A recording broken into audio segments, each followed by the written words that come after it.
May we have the roll call, please? Vice Mayor Baxter, Commissioner Flores, Mayor Marino, Here. Commissioner Powell, here. Commissioner Sachs, Here. Commissioner Wise, Here. Commissioner Woodward. Here.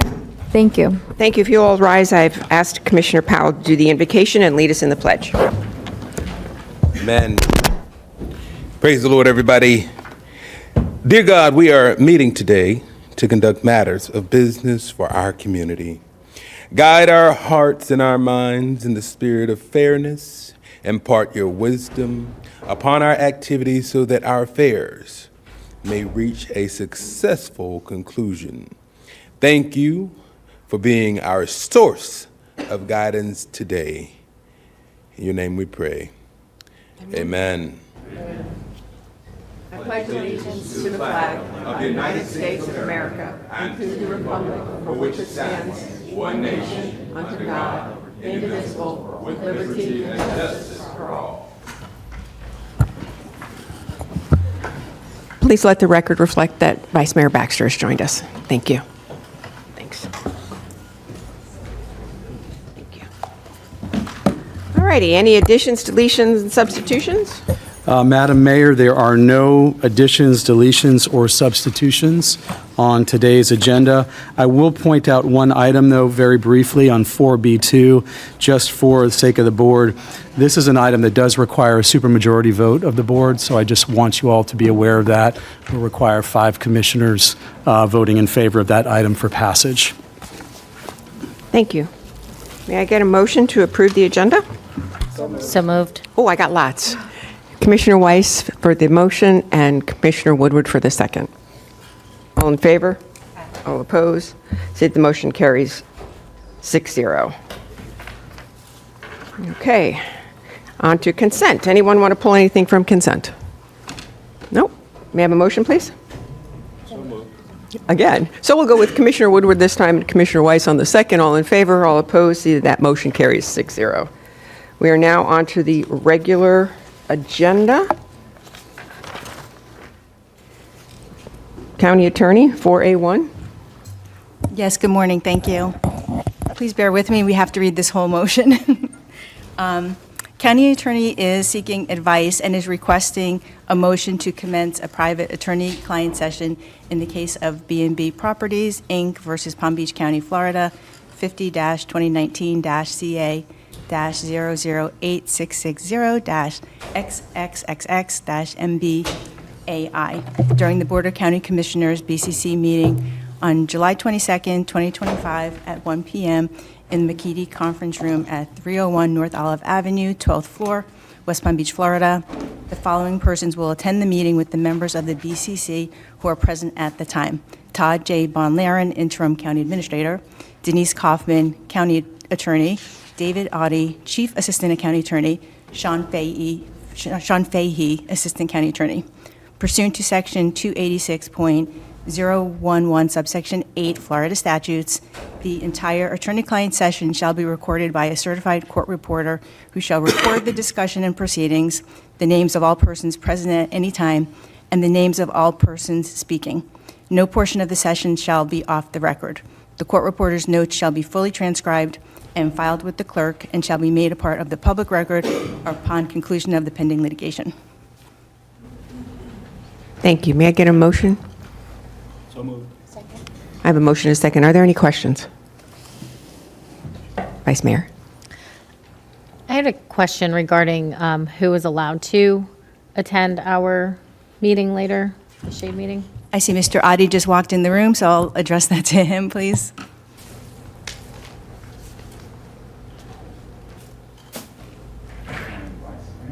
Morning.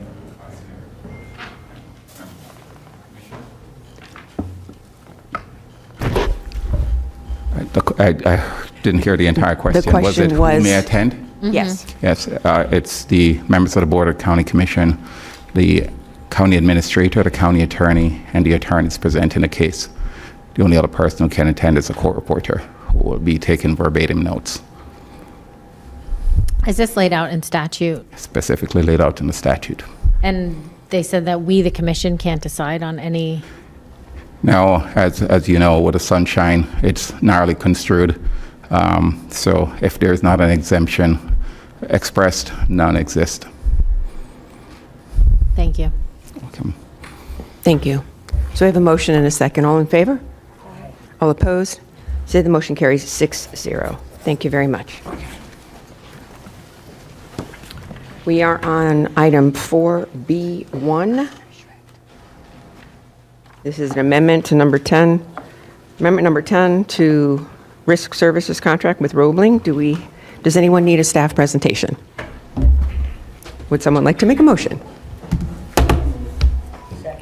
I have a motion from Commissioner Weiss, a second from Commissioner Sacks. All in favor, all opposed, see that motion carries 6-0.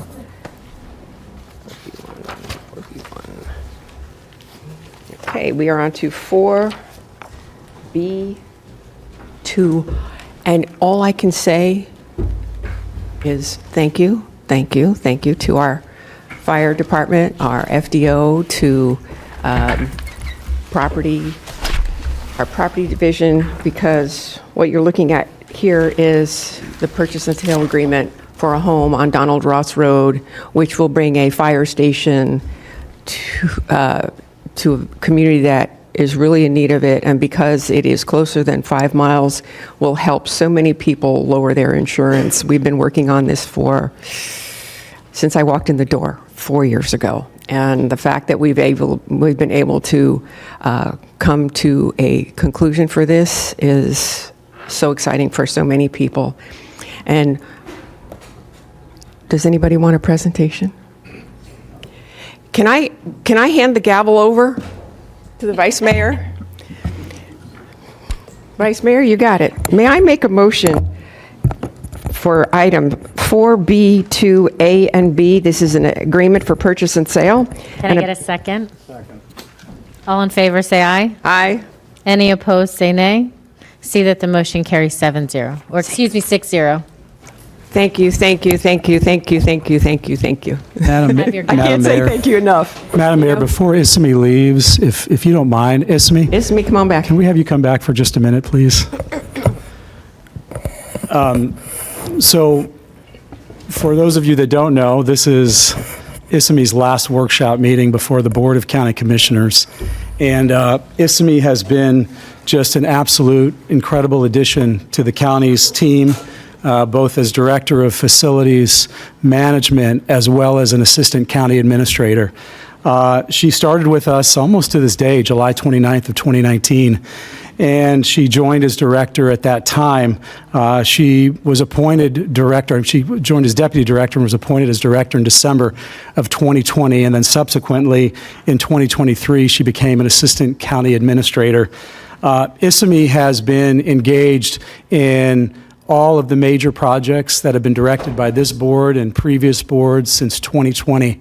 And the list is numerous, but I do want to highlight a few of them just to point out to you the nature of the work that she's involved in. Everything from the Lewis Center Annex to Fire Station 22 in Westlake, which was one of the first of its kind, the Palm Beach County Shooting Sports Complex, Mayor, in your district, PBSO's Forensic Science Facility, our Canyon District Park, our Palmtran South expansion, our Judicial Facilities Master Plan, the Glades Road Tower, our PBSO headquarters renovation, our Supervisor of Elections facility, our Central County Housing Resource Center, Fire Station 40 on Military Trail, and more recently, the groundbreaking of Fire Station 49 in Western Boynton Beach, our Marine Unit for PBSO, our Canyon Branch Library, and our Mac Bernard Park. These are just some of the projects that Ismi has been engaged in on behalf of the county and the Board of County Commissioners. She has done it with professionalism. She has been a tough negotiator for us that always has put the county first and gotten some great deals for us along the way. She is one of the most organized people in terms of what she does and her information, one of the most educated people that we've had work for us at the county. And I can tell you that she's going to be sorely missed. That expertise and the way that she's approached her job and continues to this this day, she was texting and emailing us at 8 and 9 and 10 o'clock last night on projects as she continues to close out some of the projects that she's been working on. So an incredibly valuable individual. And on behalf of the Board of County Commissioners, County Administration, and every employee that works with her, we had a few things that we wanted to present to her if that's possible. First, a certificate of appreciation signed by Mayor Maria Marino that is commemorating Issamee's time with the county for her work, for her education, also including some of the comments from some of her employees and how they feel about her and the work that she's done.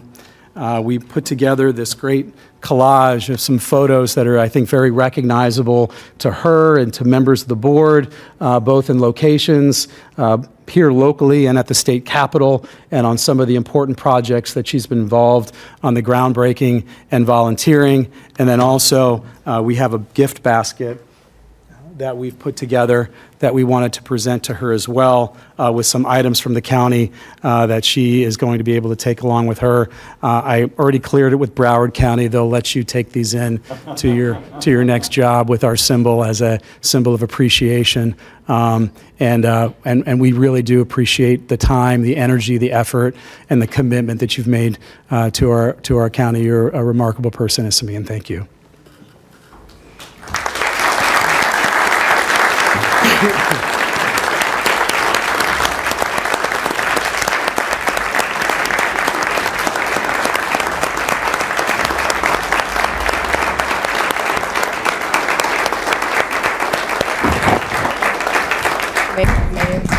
So if I may say, I just want to thank you for giving me the opportunity to work for this board, for the county administrator, for Administrator Baker, but most importantly, for the opportunity to work with the staff members. We pushed a lot of work, and it was done with passion. It was done with conviction that we were doing the right thing. I like to joke with my colleagues at Fire Rescue that in 6 years we pushed 7 different fire stations through different stages. So thank you. Appreciate the opportunities. Has been an honor. I'm pretty sure our paths will cross again, and I wish you all the best as time continues. You can't leave yet. Commissioner Weiss, your light is on. Thank you, Mayor. Well, I just want to thank you, Issamee. What an honor and a pleasure it's been to spend the last few years together with you and to see the efforts that you put into this. It was way beyond the job. It was definitely, you made it much more so. And your impact of what you have done will be felt by this community for decades to come. And just really appreciated, the way you managed, and it was a very good run. And so, as they say, you're always part of the PBC family, and hopefully, you can always come home again. Thank you. Commissioner Woodward. Thank you, Mayor. And thank you, Issamee, for the short time that we had to work together. I had a few projects that I have some nightmares about. I'm sure you do too. Hopefully it'll be better for you when you're in Broward not having some of these. But I'm happy that you'll still be in South Florida, so it's not a loss to the region. And I really just appreciate the way you always communicated with me. It was exactly what I needed to hear, even if it's not what I always wanted to hear. But I wanted to thank you for that. And please don't lose my number. I'm going to keep yours. So thank you. Thank you. Commissioner Powell. Thank you, Madam Mayor. Issamee, I want to tell you, thank you for your work that you've done while we've been here. There's very few people who I could call and could pull up information as quickly as you can. And I also will tell you, I know as a person, you remain very humble and reserved, but I want to make sure that, you have a powerful story to tell, that you continue to inspire other people and share some of that story, because there's so many people when they hear your story who are inspired and will continue to be inspired. So your story is not just yours, but your story is to also be given away, also while you still maintain your humility, but make sure that, there's young girls and young boys who you can continue to inspire. So thank you for your work. Thank you for your service. And I know our paths will cross again, and I look forward to the day. And thank you. Vice Mayor Baxter. Thank you, Madam Mayor. Listen to me. We didn't get the best of starts, but I will say you quickly won me over with your dedication, your hard work, answering the phone, answering questions. You made it probably one of the you were someone to work with who made it easier than most. And I will never forget that. And I want to thank you for your hard work, your dedication, and just getting things done for not just the county, but for residents when we'd call you. I don't know when you sleep, but I feel like you've learned to survive on very little sleep. But I just want to say thank you, and I hope you do enjoy the next chapter in your life. Yes, me. One last word. Thank you very much. Thank you for putting the county above politics. Thank you for putting the county and knowing how much the county means to our taxpayers and our residents, and making sure that how we spent their dollars was the best way to do it, and protecting of that goes a long way. And I just want to say thank you for that. It was very honorable. You can't go. You got to get a picture with your presence. Yeah, it's me. Come on up here.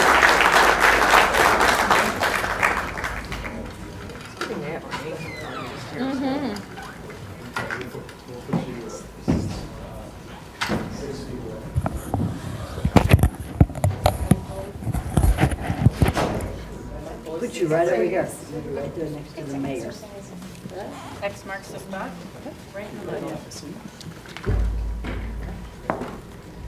Very nice.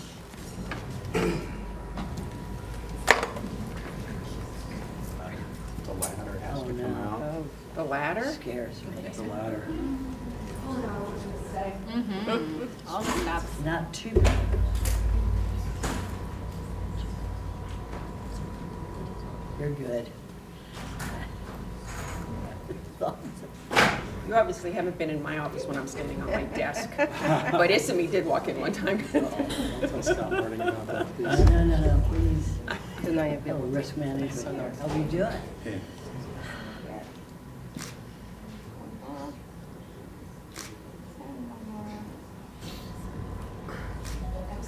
Thank you. Thank you. Thank you. Congratulations. Congratulations.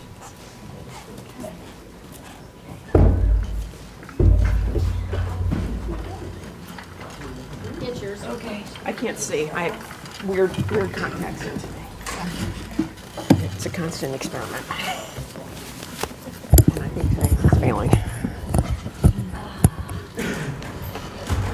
All righty, we are on to the workshop portion of our agenda, and I know that there's a lot of folks in the audience that are interested in this. We're not taking comment cards on the workshop because whatever action we take today, which is just direction, will then come back to the board and we will have an opportunity to have input then.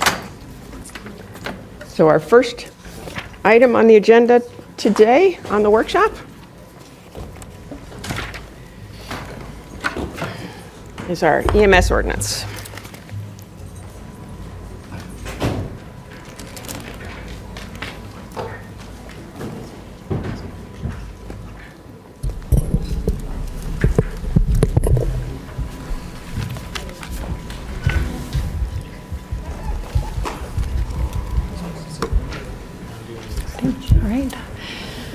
Good morning, Mayor, Vice Mayor, members of the board, Administrator Von Laren. For the record, Stephanie Shanaha, Director of Public Safety. We are here today to provide an overview of our EMS ordinance revision that we've been working on for a few years now. With me today, I have to my left, Rich Ellis. He is our Deputy Director of Emergency Management. To my right, Mary Blakeney. She's the Director of Emergency Management. And then to her right is Chief James Ippolito, Deputy Fire Chief for Palm Beach Gardens Fire Rescue, as well as the Chair of our EMS Advisory Council. So this was directed by the board back in February 11th of this year to come back to this commission and provide an update on where we are today with the ordinance revisions and to gather feedback from each of the commissioners. So just for a little background, You could turn the slide. Oh, I have the slide.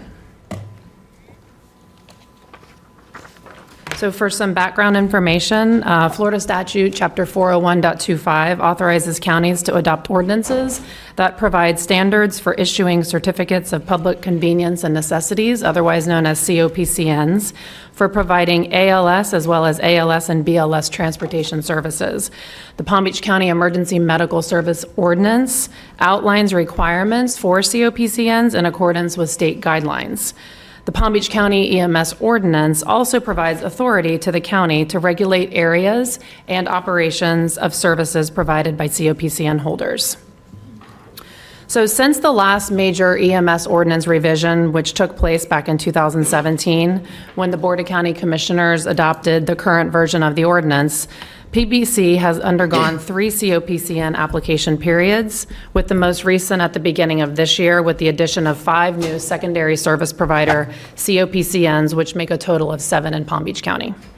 Over the past 8 years, there have been ordinance revisions, but no major ordinance rewrite that has taken place since 2017. And as a result of the need for a rewrite, an EMS Ordinance Revision Committee was formed by the EMS Advisory Council back in 2023.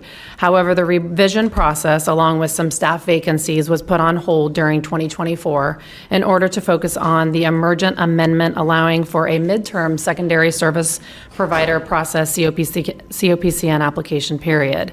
The EMS Ordinance Revision Committee then started meeting again in December of 2024, and the meetings are open to the public. This slide shows the proposed timeline for the EMS ordinance revision process. In the last few weeks, we presented a summary of revisions to the board members, the EMS Advisory Council, the Health Emergency Response Coalition, and the fire chiefs. Today, we are here with a similar presentation. There will be a final EMS ordinance revision presentation given to the EMS Council on September 18th, and then on October 22nd, staff will give the same presentation to the League of Cities, and then on November 1st, there will be a first reading of the EMS ordinance, and then on December 2nd, there will be a final adoption of the ordinance. We will now move on to the summary revisions. In the following slides, we will cover general changes and significant changes made within the applicable sections of each of the sections of the ordinance. Under the general changes throughout the entire ordinance, definitions and terminology was added and/or updated to align with Florida statutes and to align with current EMS program practices here in Palm Beach County. Under significant changes, we are recommending that the term subscription service program definition be deleted. The definition of subscription service program means a contractual service between a COPCN holder and a community association for transport or various ambulance services for the community.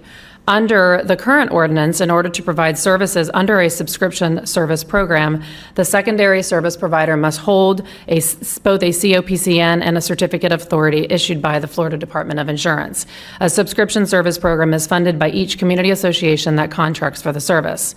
The subscription service program dates back to the mid-90s.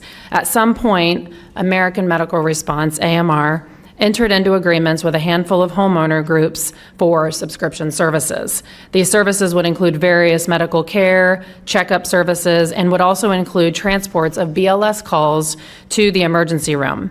How this works is Palm Beach County Fire Rescue would respond to the 911 call, and after medical assessment, if the patient was BLS, Palm Beach County Fire Rescue would call AMR to provide the transport to the emergency room. This practice has been going on in only 4 communities: Century Village North and South, Kings Point, and Lakes of Delray. Removing this term does not impact AMR or any other secondary provider having agreements with the homeowners associations to provide transports to medical appointments. Also removing this term does not prohibit secondary providers from responding to emergency medical calls upon the request of a primary service provider. If the board wants to grandfather in these communities, with Palm Beach County Fire Rescue handing over the 911 BLS calls to AMR, we could allow language that allows only those HOAs that have current agreements with AMR to continue Palm Beach County Fire Rescue handling the 911 BLS call.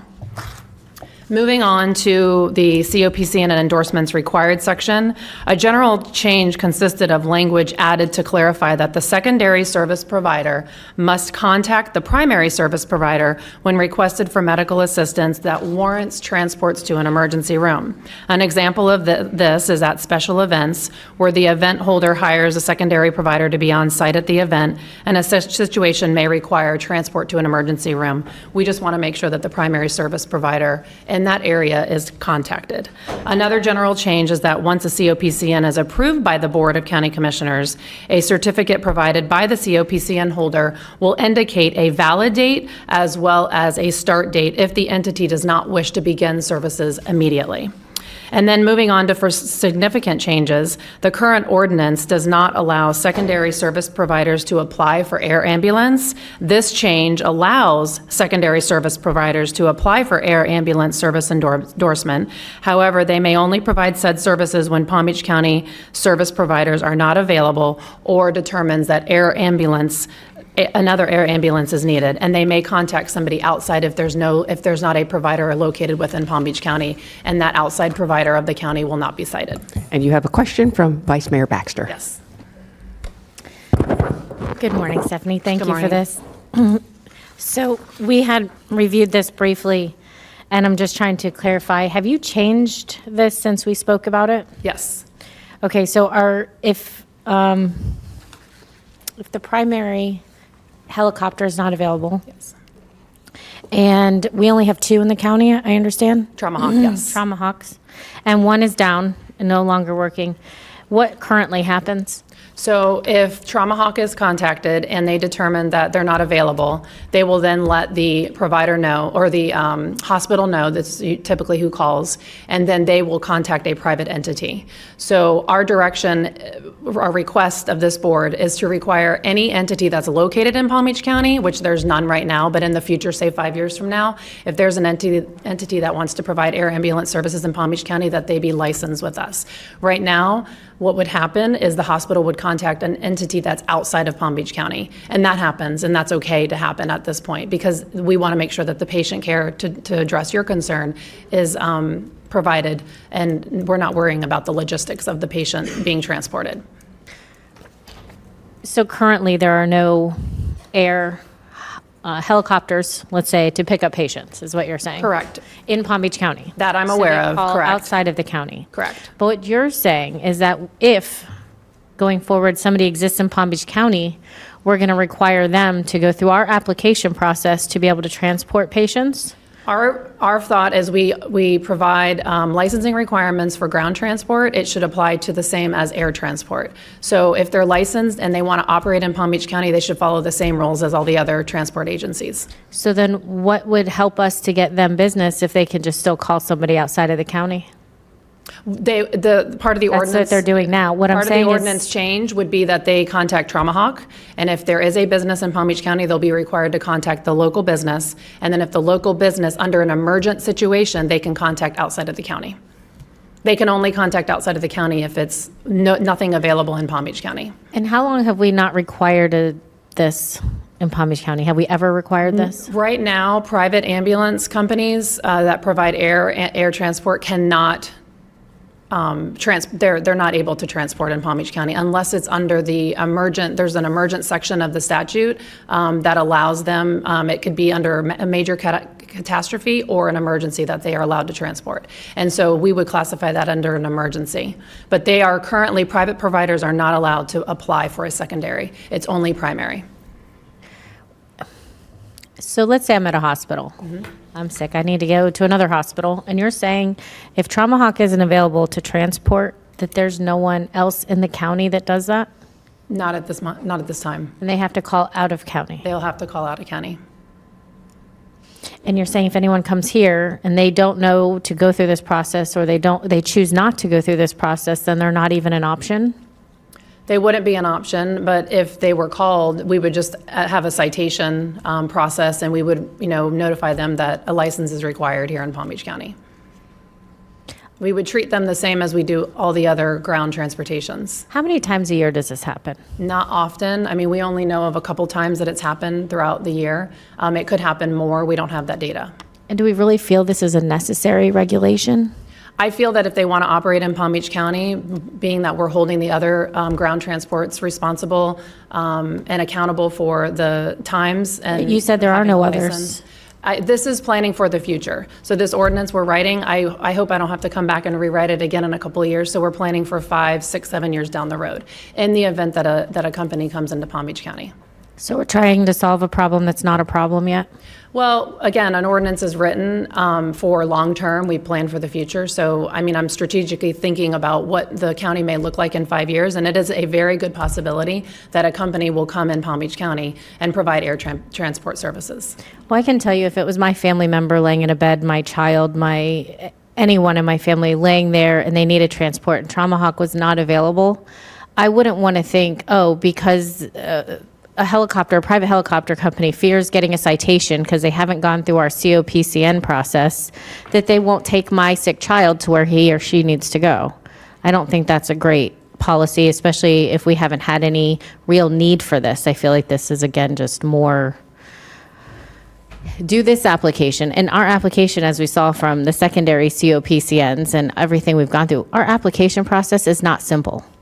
So I feel like this is a lot of red tape that could actually cause more harm to families and put them in more danger if they can't get the transportation they need in a timely fashion. And again, I'm not a huge fan of the fact that they're currently calling outside the county. I'd like to incentivize to have some more backup services here in the county, and I don't know that adding this helps that process. Certainly, that's the direction from the board, and we can modify that in the ordinance if needed. Thank you. We have other lights on, so Commissioner Sachs.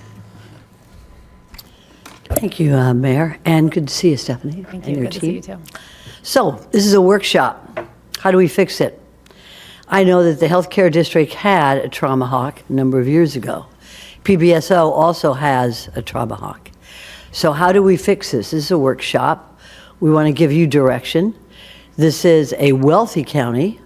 We have so many hospitals here. What do we do to, first of all, what happened to the healthcare district's Trauma Hawk? So, is that It's a question. Okay, so nothing happened to their Trauma Hawk. They have 2 helicopters. But if one goes down and one is in service or both are in service, the hospital still has the opportunity to contact a private entity that is not located in Palm Beach County because we don't have any, as I mentioned. That's it, right there. Excuse me. Yes. When you said outside of the county, okay? So we only have 2 helicopters that emergency services can use. Only 2?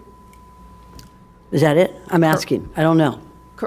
Just 2 that are licensed through Palm Beach County primary. It's Palm Beach County Fire Rescue that staffs the helicopter, and the Trauma Hawk is provided by the healthcare district. I remember reviewing this a number of years ago with the helicopters by the healthcare district.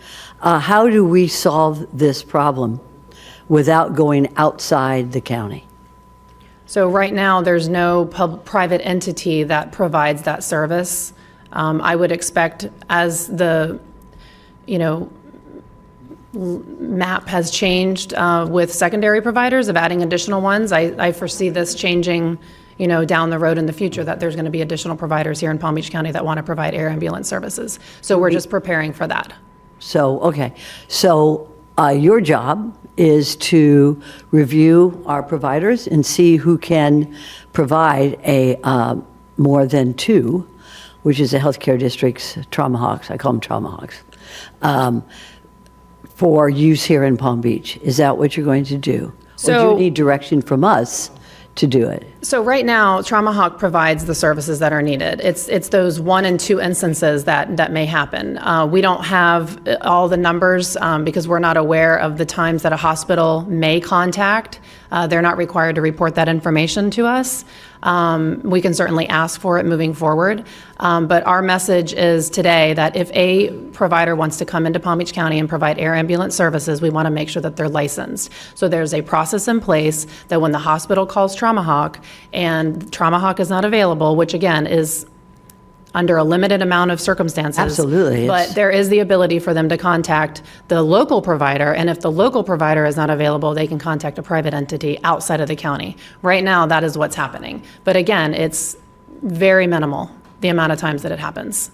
Again, we don't have that data. We will ask the hospitals for that data, but it's up to them on whether they want to. The only time that we really need to have a helicopter service is in an extreme emergency. Extreme emergency. And I would like to know how many of those emergencies we've had. Our population is growing. It's getting younger. And I would imagine, even if it was older, it doesn't make any difference to me. I think we need to have more than two. And I'd like to see, when you do your inquiry, I'd like to see you look into that and what we can do by getting any other ways to provide that, because it's not enough. And I hate to wait for Martin County or Hendry County or Broward County to get us in an extreme emergency, that helicopter. Okay? And we'll get that data. So when we present this to the board in November under the first reading, we have that. I wonder if you could provide that to the board before the November. That way we'll have it in our, in our offices. We can review it and be prepared to ask questions. Will you do that, Stephanie? Yes, I will. Thank you so much. Thank you. Commissioner Woodward. Thank you, Mayor. Just so I understand what we're discussing with the air ambulance, right now, if Trauma Hawk's unavailable, then a hospital would contact outside of the county because they know there's not one within the county. Would this change in the ordinance of what you're recommending almost be an invitation to private companies to become licensed with us? So should the need arise, we have availability within the county? So Mary just whispered into my ear, I want to make sure that it's clear that it's secondary. So it's your inner facility. And I didn't know if the board understood that. So primary is provided by Palm Beach County Fire Rescue with using Trauma Hawk. So 911 calls, those are provided by our Trauma Hawks. In the event that an inter-facility transport is needed by a hospital, the hospital will still call Trauma Hawk because that's a requirement. And if there is a private entity located in Palm Beach County, we would require them pursuant to this ordinance to be licensed. However, if there is no entity here in Palm Beach County and they're outside of Palm Beach County because it's an emergent need, there's, a trauma situation going on, we want to make sure that that patient care is taken care of, and so they are able to call the entity that's located outside of Palm Beach County to provide the transport service. Okay, so, and that was my third question, was the primary versus secondary part of it. So thank you for clarifying that. But again, to go back to, there are private helicopter companies within the county right now. Have any of them tried to apply? Would we be anticipating that one of them may actually be available to do this service, or are we expecting someone to have to relocate a business here? I'm not aware of any private air ambulance helicopters located in Palm Beach County. Okay. There are helicopters, but not that are providing ALS and BLS services. And as of right now, our ordinance doesn't allow for a secondary helicopter service. So even those that exist elsewhere in the country wouldn't come here because right now we don't allow it. Correct. We are opening up the opportunity for them to apply. Okay. So either way, at this point, if we change the ordinance, it would be kind of putting out notice to companies elsewhere that Palm Beach County will allow this. If one would choose to move here, they could then apply for being a secondary air service. Yes. Okay. And I'm assuming the ones that we call outside of the county, are they licensed through their county? Like, does Broward have secondary air service? Or whoever we're calling outside of the county, who are they calling when they call? I don't know the entity's name, and I am not aware of who requires an air ambulance license, but we will gather that information in addition to what Commissioner Sachs asked for. Okay. So if this is in anticipation of, letting companies know, like Palm Beach County would be open for a service like this, then I understand why you would do this. And then I'm assuming they would also be available for neighboring counties as well, because it's not all the time. And just to be clear, this type of service, this would be, when you say emergent inter-hospital transfer, this air service could be even, taking like a burn victim to the special hospital in Miami or the special children's hospital. It's that they're in one of our hospitals, but they need to go to super specialized treatment. And that's probably hours of driving in an ambulance versus if we could put them in a helicopter, but it's not, they're somewhat stabilized. And that's why this service would be used instead of Traumahawk. Correct. Okay. Thank you. Commissioner Wise. Thank you. Yeah. I think you need to really talk about what the service is that you're talking about, this interfacility transfer. Most of the time, it's not done with helicopters, right? It's done with aircraft. They take them to the airport, they put them on an airplane, they send them up to Mayo Clinic, or they go to Houston, or, that's typically what's happening. And to transfer out of the county does not require a COPCN. This is interfacility transports within the county. Correct. Yeah. So you means you're going to be flying somebody, and who all can have a helicopter land at their facility? Delray, St. Mary's, trauma centers, all the That's trauma it. centers. Delray, St. Mary's, and is there a third? I think there's a third. Palms West. Okay, so you have three potential facilities that you can transfer by helicopter in between, Okay. right? Yes. And so if somebody came in, and helicopters cost about how much money now? We had a few $1 million. Yeah. I mean, an ALS vehicle is $250,000, $300,000. So, and then you would have to equip the helicopter with ALS type equipment. You'd have to have a staff standing by for the call that might come out. Yeah. So how often has this happened? It's limited, and I say limited because I don't have the data, but that's something that we'll gather from the how much- hospitals when they do have to call. So for somebody to have a helicopter sitting around and a pilot and staff on the occasion to be called out with millions of dollars worth of assets sitting there, both human and capital, is that a realistic expectation that somebody's going to do that? To be able to get a reimbursement from Medicare or the insurance company to do that transport? And wouldn't the insurance company want to approve that transport before they allowed it? So I think we're going off in a direction right now that hopefully in the future there's an opportunity if needed, but I think we're spending a lot of time on something that is going to be very rare. And I support having a license. I want to know if somebody's going to operate in this county that they have all the capabilities of an ambulance, if that's what they're presenting themselves as. So I have no problem with what you're recommending. Quick question for you. Are you modeling this after another county's ordinance? No. We do have comparisons of other counties for ground transport. We have not looked at air ambulance, but again, we're just broadening the ordinance to allow for a secondary provider to come in to provide these interfacility transports, and we'll have that information along with the other information that was asked.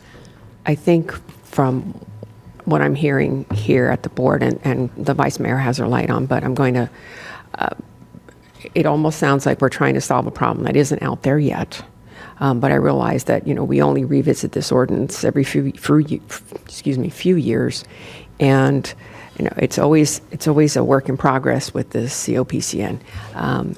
If this is limited from one hospital to another hospital, chances are a hospital is going to be getting this. And if I were looking for reimbursements, a license is going to be required. So I think you're going to need to bring us back a little bit more information before this gets included in this, because there's still some questions. Vice Mayor. No, thank you, Mayor, actually, is what I was going to say. I think, and before we add this, we need more information. Understood. Especially how often does this occur? Where is it occurring, starting, ending, before we go making policy decisions that are lasting? Understood. Thank you. Commissioner Powell.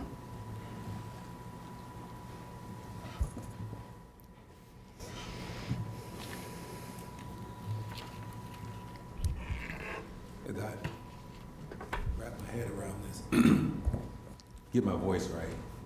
As I wrap my head around this, got a couple of questions.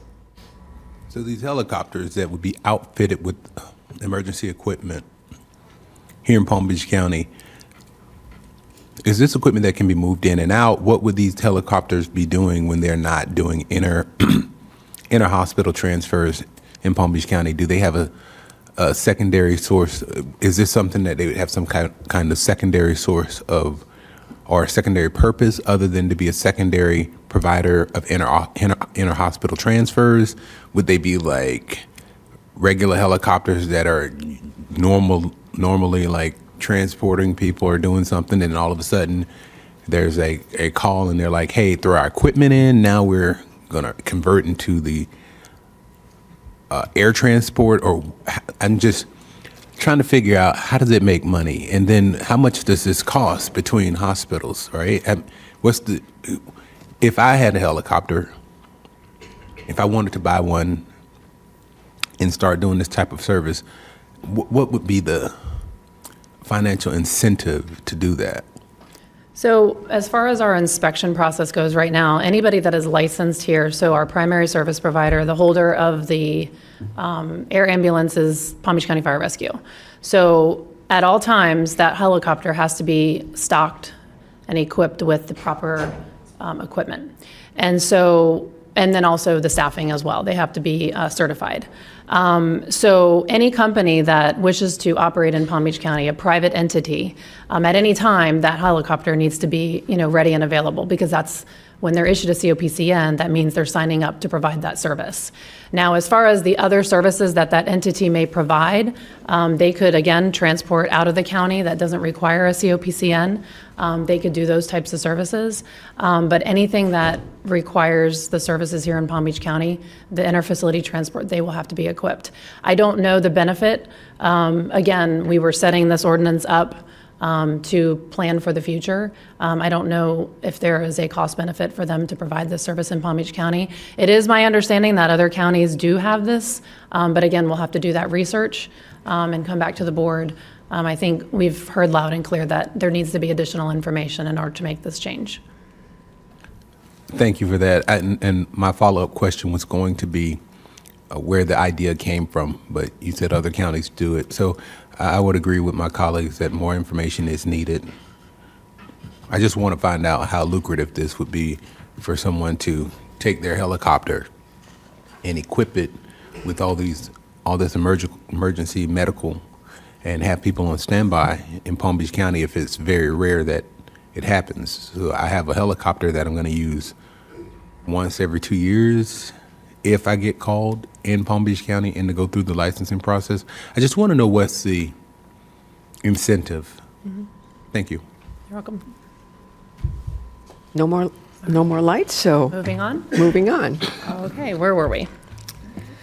I think we're on slide 8. Okay, thank you. So continuing with COPCN and endorsements required, additional significant changes include allowing a fire department that does not provide primary provider services to apply for a special secondary service provider COPCN to provide ALS non-transport services within the community within their jurisdiction. The fire department will still need to establish an MOU with the primary provider. An example of this is in Palm Beach Shores. Right now, they want to provide non-transport ALS services, but the way our ordinance is written restricts them from doing that. So we're opening up that opportunity. They still have to have, though, an MOU, like I said, with the primary provider. And so in this case, it would be the city of Riviera Beach. Currently, the ordinance doesn't allow them to apply. So this will open up that opportunity. Also, the private entities may continue to apply for a primary service provider COPCN, provided they have the endorsement or approval of the municipality or jurisdiction they seek to serve. So this is a change where they can continue to apply as a private entity for a primary service. However, they need to just get the approval from the municipality that will be providing that service in. Moving on. A general change made to the exclusion sections of the ordinance was the inclusion of volunteer ambulance exemptions pursuant to Florida Statute Section 401.25. Volunteer ambulances that are faith-based, not-for-profit charitable corporations registered under Chapter 617, which has been responding to medical emergencies in this state for at least 10 consecutive years, are exempt from needing a COPCN in Palm Beach County. So we just wanted to make sure that the ordinance was updated to reflect the Florida statute. For applications for a COPCN, all application requirements were now added to the ordinance. If you recall, I had like about 21 or 22 pieces of information that we required in the application, but I could not deny an applicant if one of those pieces of information was not included in the ordinance. So we just added all of those. And also, we modified the requirement to provide proof of satisfactory completion of all vehicle and staff inspections from 6 years to 3 years. We felt 6 years was a little excessive. Continuing with the application requirements for a COPCN, clarification language was added to require the application or the applicant to provide the specific proposed service area to be covered under their COPCN. Also, additional time was given to the public notice timeframe for the COPCN application period. Along with this, the timeframe for accepting applications and any other related timelines will be established by the administrator. This is to allow additional time for the applicants prior to the expiration date of their COPCNs. And then lastly, any existing primary service provider in good standing with the county will be able to reapply using an abbreviated COPCN recertification. The abbreviated version includes the following information required: insurance, financial statements, litigation, and fees. And if there are any changes to their service that does not include an annex, they will have to reapply. And we've been doing this over the last 20, 25 years with the primaries, so it's the same information that we're asking for, and I feel like it's just a redundancy, an unnecessary burden on reviewing the application. For Section 1324, which is board approval required for a COPCN, the significant change was clarifying that the board may grant or modify a COPCN at any time to facilitate the pilot program services, which you all just approved a few over the last couple of years. Moving on to rights and duties, currently primary service providers are obligated to respond to another COPCN holder's area when the COPCN holder for that area is unable to respond unless it will remove coverage from its assigned area. Clarification language was added and changed that only the contiguous primary COPCN holder is required to respond to the unassigned areas within reason, so the closest, and they can't hop jurisdictions. Moving on to vehicle permits, there was a general change where inspections can be conducted randomly and or routinely, which is in line with how the state conducts their inspections. For a general change was made to the patient outcome data, which was to describe the purpose for collecting outcome patient data, which is for quality assurance and management improvement activities to better reflect the utilization of information. Response times. So major changes to response times for secondary service providers, and then we also had air ambulance, which is not under the secondary, it's more for both primary, but and focusing on, it's broken down into 3 categories. So you have alert or emergent, urgent, and then routine scheduled. So for all calls that are alerts or of emergent nature, so those are the first 3 rows that you're looking at in the slide, the response time was changed from an average of 10 minutes to now 15 minutes and must be maintained 90% of the calls each month versus an average of 10 minutes for each month. Also, the patient must be ready for transport immediately upon arriving unit, not 30 minutes. Our thought is if it's alert and it's emergent, they need to be ready right away, not wait 30 minutes. Moving on to the next type of call, which is urgent, which is your next 3 rows. For all calls that are urgent, the response time was changed from 30 minutes of the agreed upon scheduled time to within 30 minutes of the transport request. This was an ask by the board back in February, I think maybe last year, actually, when we did an update to the board on the agreed upon time is not fair to the hospitals asking for the transport. So we made that adjustment. For the next call type, routine scheduled, the only change was the patient must be ready within 30 minutes of the scheduled time, not when the unit arrives. And then lastly, for air transports, response times were removed for safety reasons. The revised language states that the time should be consistent with industry practices and safety standards. According to the Commission on Accreditation of Medical Transport Systems, they do not set any standards for liftoff times, and that these standards should be set by the agency and can be affected by many factors. I also forgot to mention on the urgent calls that I think the patient must be ready within 15 minutes and not 30 minutes, so I forgot to highlight that. So before you go on, thank you. Okay, I yes. think maybe my very passionate plea last year, actually a year ago, about what happened with my dad, and the time frame in which it was taken care of.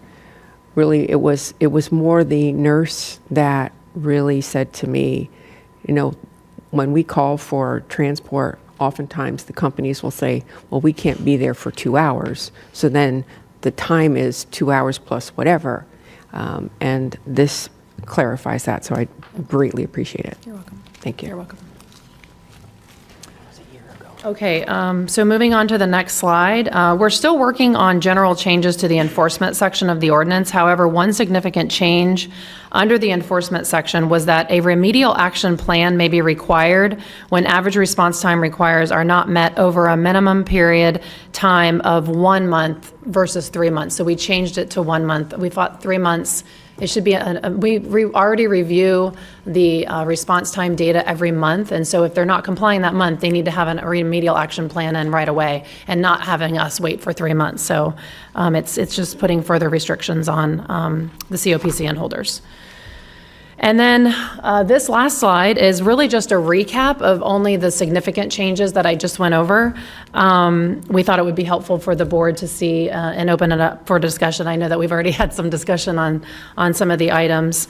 And then this next slide, and we can flip back and forth between the two, but these are other items for BCC consideration that are not part of the proposed revisions to the current EMS ordinance because they've already been in place, and we just wanted to double check to make sure that you still want them to be in place or to put further restrictions on them. One is the automatic vehicle locator requirement. We ask for if they have one, we don't require it. So does the board want to make that a requirement? The second is experience for secondary service providers.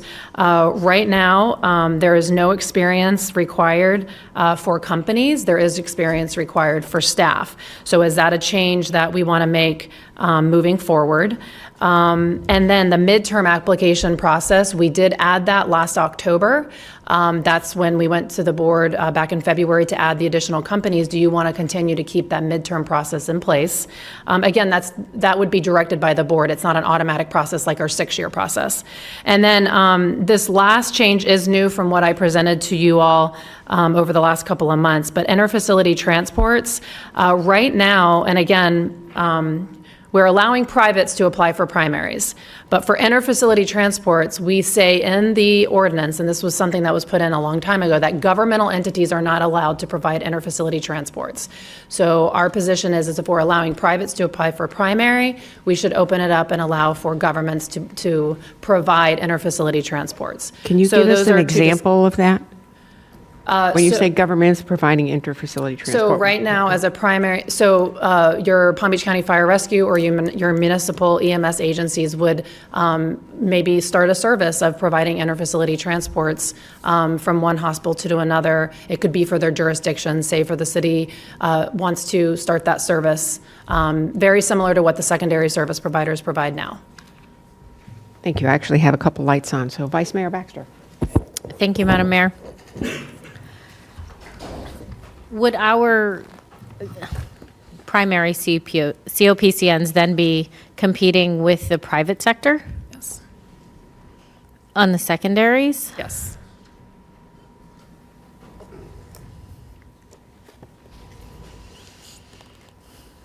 I'm going to hear what my colleagues have to say before I comment further. But if I may add, for the primaries, they're competing with the primaries as well.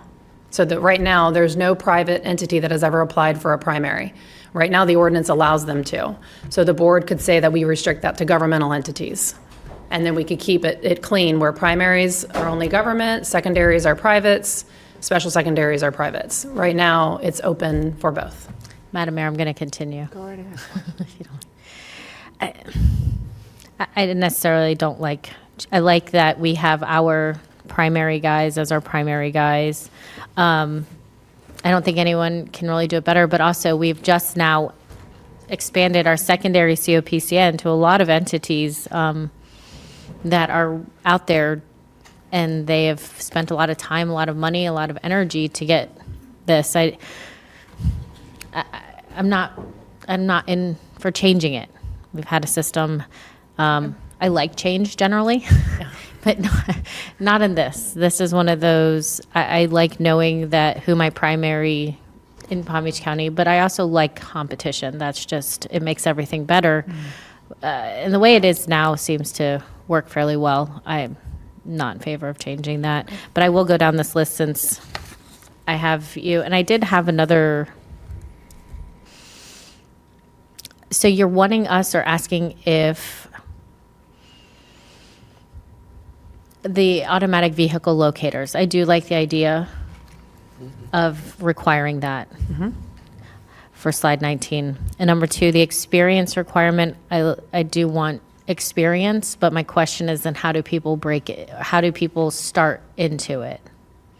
So if you require experience for the company, a lot of times companies are bought out by others where there's new staff that have experience. But if you require experience and the company has none and they want to start, is this the county that you want them to start in? I'm saying if we have several providers that are filling in if they can't make it there on time. Again, you want experience, but not anyone wanting to start a business can go buy another business out. I mean, we're talking millions of dollars. So I'm always conscious of course you want experience. It's the same thing when you go get a job. Oh, we want experience, but how do you get experience if you can't get the job, right? It's the same thing in so many things. How do you build credit unless they give you a credit card, and you can't get a credit card unless you have credit? It's a horrible circle kind of thing. So to this, I don't want to, we need to find a better way of maybe mixing the two so that, no, we're not providing somebody with inexperience to provide services to our residents, but at the same time, come up with a way to allow them to maybe complement someone else or something that doesn't prevent new small businesses. Okay. And that's my thought on that. In the midterm application, I have no problem. If you want to retain a midterm application, I don't feel really strongly one way or the other. And I want to leave the interfacility transports the way it currently is. So that means governmental entities cannot provide interfacility? That's the way it's Correct. currently written, okay.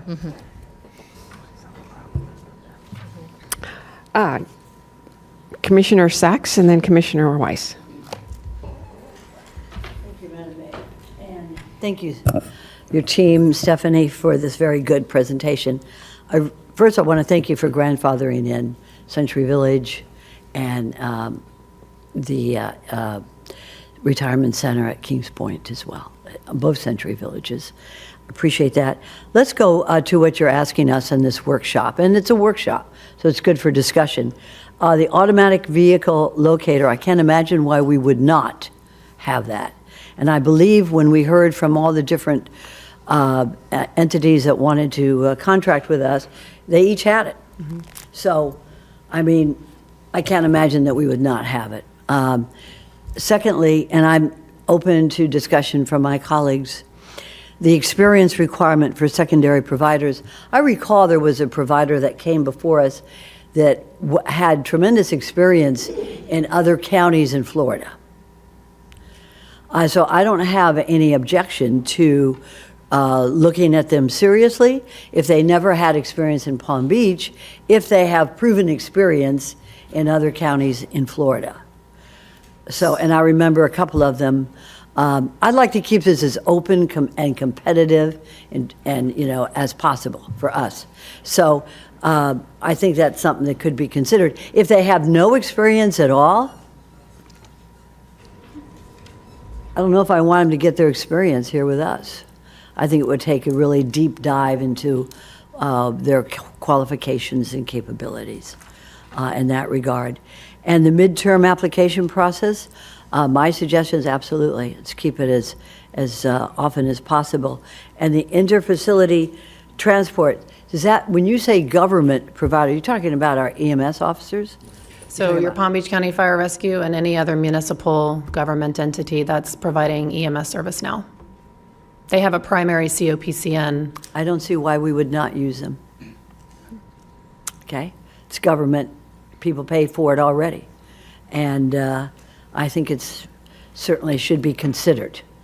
Certainly should be considered in the discussion that, that we will have further on this. And I open it up to my colleagues, but I don't see why we would not use our firefighters as part of that process. Thank you, Stephanie. Thank you. Commissioner Weiss. Thank you, Mayor. Thank you for the presentation.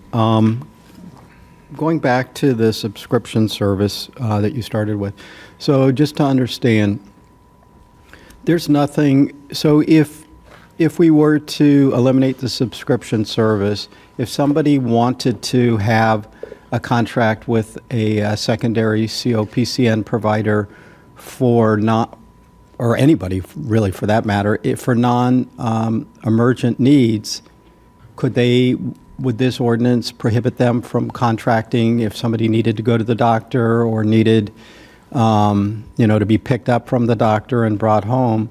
Would that prohibit them from doing that? As long as they're not going to an emergency room, they're able to provide that service. So as long as they're not being transported to an emergency room, then those people that have contracts could continue to have those contracts, but they would be the ones making the phone call to their provider as opposed to having our fire rescue folks making that phone call. Correct. Anytime the 911 is dialed, that then prompts the primary to respond. Okay. So as long as 911 is not dialed, and it shouldn't be dialed if they're just going to a doctor's appointment, but the COPCN, the provider has to have a COPCN to Okay, provide so- that service. So they would have to have Yes. Okay. So they could then, because right now what's happening is a 911 call goes out, we're dispatching out our fire rescue people, and then once they're on scene, and then they're making a determination that this is not an absolute emergency and they don't need to take them right then and there, then they make a phone call and then they wait. And how long do they wait for? I cannot answer that. I believe there is wait time. I know that our either chief of fire rescue or one of his other chiefs are here that may, if you would like to have him come up. I'd actually like to see the actual data. Okay. So I don't need if So we don't track that data. We track the 911 call. We don't track that data? We track the 911 call and the response to the patient.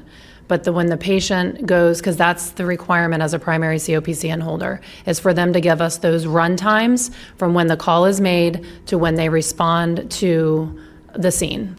So that's the 8 minutes. But them going from the scene, because again, they could be at the scene for 30, 40 minutes, depending on the situation. When they go from the scene to the emergency room, that is not tracked. If that's a handoff to AMR, I believe fire rescue would have that data. Okay, so what I'd want to know is how long are they sitting there? I mean, it seems like they would be able to transport them right then and there and just be over and done with and be freed up to take the next call, as opposed to just sitting and waiting. So I'm not certain. I think there's a better solution for this than the way it's currently being done. As it relates to your questions in looking for guidance on the automatic vehicle locator, I think, yeah, absolutely a requirement. Experience for requirements for secondary providers, yes, they should have some type of minimum level of experience. I mean, I would not want to go to a doctor who has had no experience, and so I would not want to have somebody be responsible who's never had experience in this business, be responsible for one of the lives of my loved ones without any kind of experience. Midterm application process, I think flexibility is a good thing. We just never know what's going to happen. And on the interfacility transports, I have no issue with allowing that. I think I look at it from home rule perspective. If city has the ability and the capabilities of doing that, I don't want to prohibit them from being able to participate if that's what that city or those people who live in that city have put together. So, yeah, so I'm okay with that. And then I think lastly, we go back to that issue of the air ambulance, interfacility transport. You know, I think that, again, I don't disagree with my colleagues that more data is appropriate, but I think it's something you all are trying to prepare for, and maybe, you know, as we're looking at these, the potential proliferation of eVTOLs, that might change that. In fact, you may not have any pilot, might be all just drone operated, moving people around. So, you know, maybe start thinking about how that might impact how the system works. We've talked about that. Yeah, well, it might be time. Thank you. Commissioner Woodward. Thank you, Mayor. I'll start with this slide that you're on. I agree with the automatic vehicle locators. We should make that a requirement. And also on the experience, yes, we need experience. This is not a county to start in, so I would agree with that. The midterm application process, I agree, yes. However, do we have the ability to, if when we do this again the next time, we'll have a certain number of providers. If there's mergers or buyouts or companies that go away, could we put something where we maintain a minimum number of providers, whatever that number is that we put, say if we do 4, or just to throw that out there, and there's a merger, which would, with 2 of those, which would take us down, or, you know, a company goes away, would that open it up earlier instead of waiting to the 3-year mark? Could we have like a safety threshold just for, you know, if we lose providers in the meantime? So right now, the process is every 6 years. Opening it up again mid-year, that would mean I would need to present something to the board 6 months before that 3-year mark. So you're already at 2.5 years. So opening it up any earlier. However, if there is, if I identify a public safety need and there's an emergency where there's not enough support, and I know my attorney is going to probably have some heartburn over this, but there is language in the ordinance that is under exigent circumstances where the service is not being provided, that we could, you know, the board has that ability, but I think we have to identify the public safety need in order to open up an application outside of the period. I think that's correct, but I think you can also build a little bit more flexibility into that midterm process, that if there's other circumstances.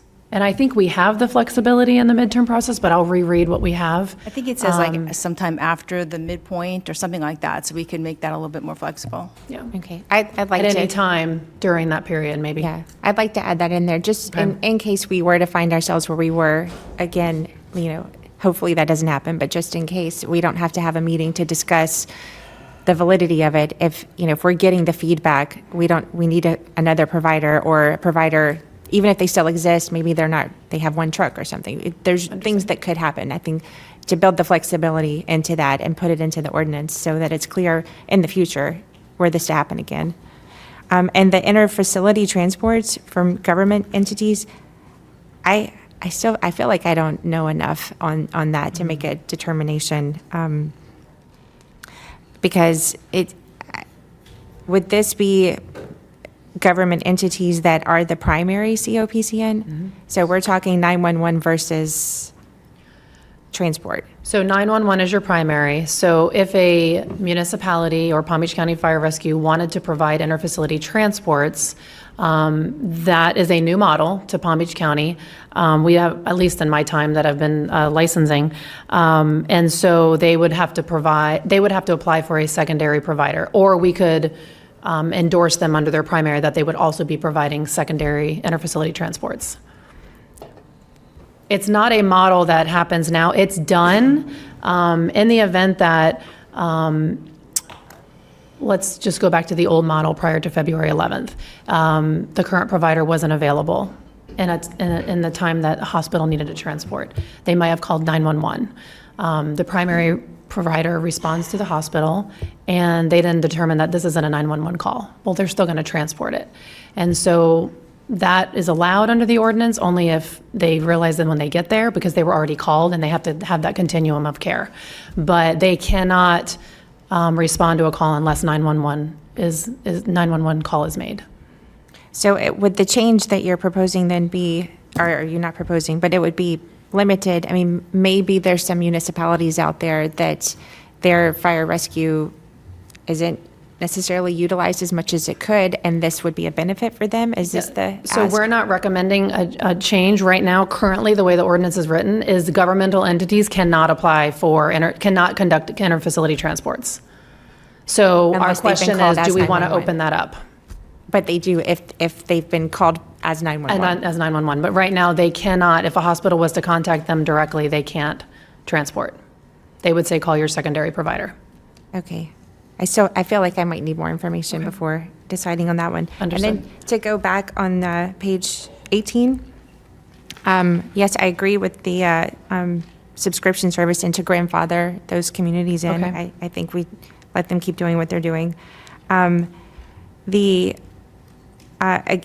municipal fire departments that are not primary service providers, do we have municipal fire departments that are not the 911 call for their area? Yes, Okay. Palm Beach Shores. Is that the only one? That's the only one as of right now. Okay. So I guess, and I think later, there's that question. I think maybe on that one, I need more information on what that would entail, because even though if they're a government entity, but they're not the primary, because that's my concern, is the 911, dispatchers, they have trucks that are assigned, and if we're using those trucks to do transports, what does that do to the overall system? This is non-transport. So a community member of, I'm going to use Palm Beach Shores as an example, calls 911, which would go to the city of Riviera Beach. City of Riviera Beach would then let Palm Beach Shores know that we're responding to a call, but Palm Beach Shores is right there, so within 3 minutes, they can get to that resident, perform non-ALS transport services to that resident before the city of Riviera Beach gets there. But they can't transport. But they can't transport, and they don't want to transport. The request and why we're modifying this is that they just want to provide the service, the ALS services, until the city of Riviera Beach gets there. This is the one community that has come forward to us requesting this change. Okay. Right now, the way the ordinance is written, it does not allow them. They can be considered a special secondary service provider. I know you've approved a few on this board over the last year. Delaire Country Club was one of them. Mm-hmm. I know there's several in Mayor Marina's district. Okay, well, I don't see a problem with that. That's a reasonable request. Okay. And then as far as, let's see, the requiring to respond to contiguous, are there like mutual aid, automatic aid agreements that exist between what this would entail? This is outside of those. If there's a mutual aid or an automatic aid, those would kick into play first. Okay. This is if they've exhausted those or not used those or don't have those. We want to make sure that they call the closest. Okay. And the way the ordinance is written now is any primary has to respond. We were just saying that now we're kind of restricting it a little, saying it needs to be contiguous. So there's not an abuse of the system. Okay. All right, that makes sense. And then I guess the number 7 with the timing, is that in regards to what the mayor was mentioning with the requested time versus the agreed upon time? Yes. Okay, definitely support that. And there was other changes in accordance with some of the recommendations that we've received, not only from this board, but from hospitals.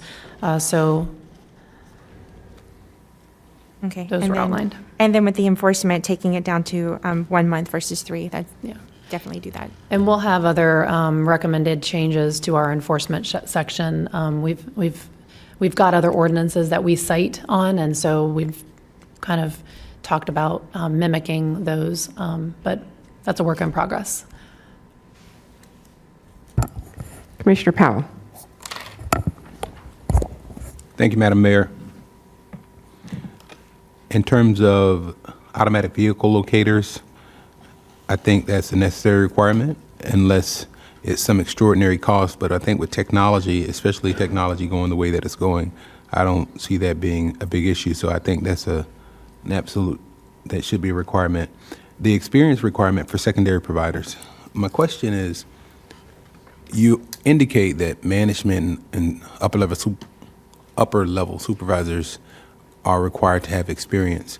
So this goes into, if I'm a new company, but I used to be a part of AB company, now I've created CB company, and AB company has operated for 10 years, but now CB is a brand new company, and I'm upper management, I'm one of the principals.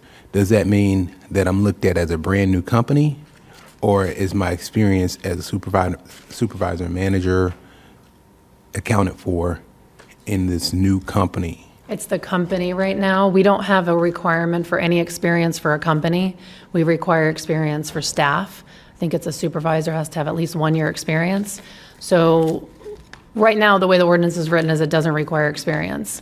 We do require 3 years of audited financial statements for secondary providers, and then, of course, the comprehensive annual financial reports for the primaries, which are governmental entities right now. But again, moving forward, if we change the landscape and allowing secondaries to apply for primaries, your private entities, do you want them to have experience? So at this point, there's no experience required. Okay, I think we should take into account that when you talk about managers and supervisors, some of these companies, some of the companies may be new, but they may not be operating as if they are brand new because of the history of the management or the partnership team that owns them. So that's something that we want to keep in mind. In terms of midterm application process, I heard some conversation about this.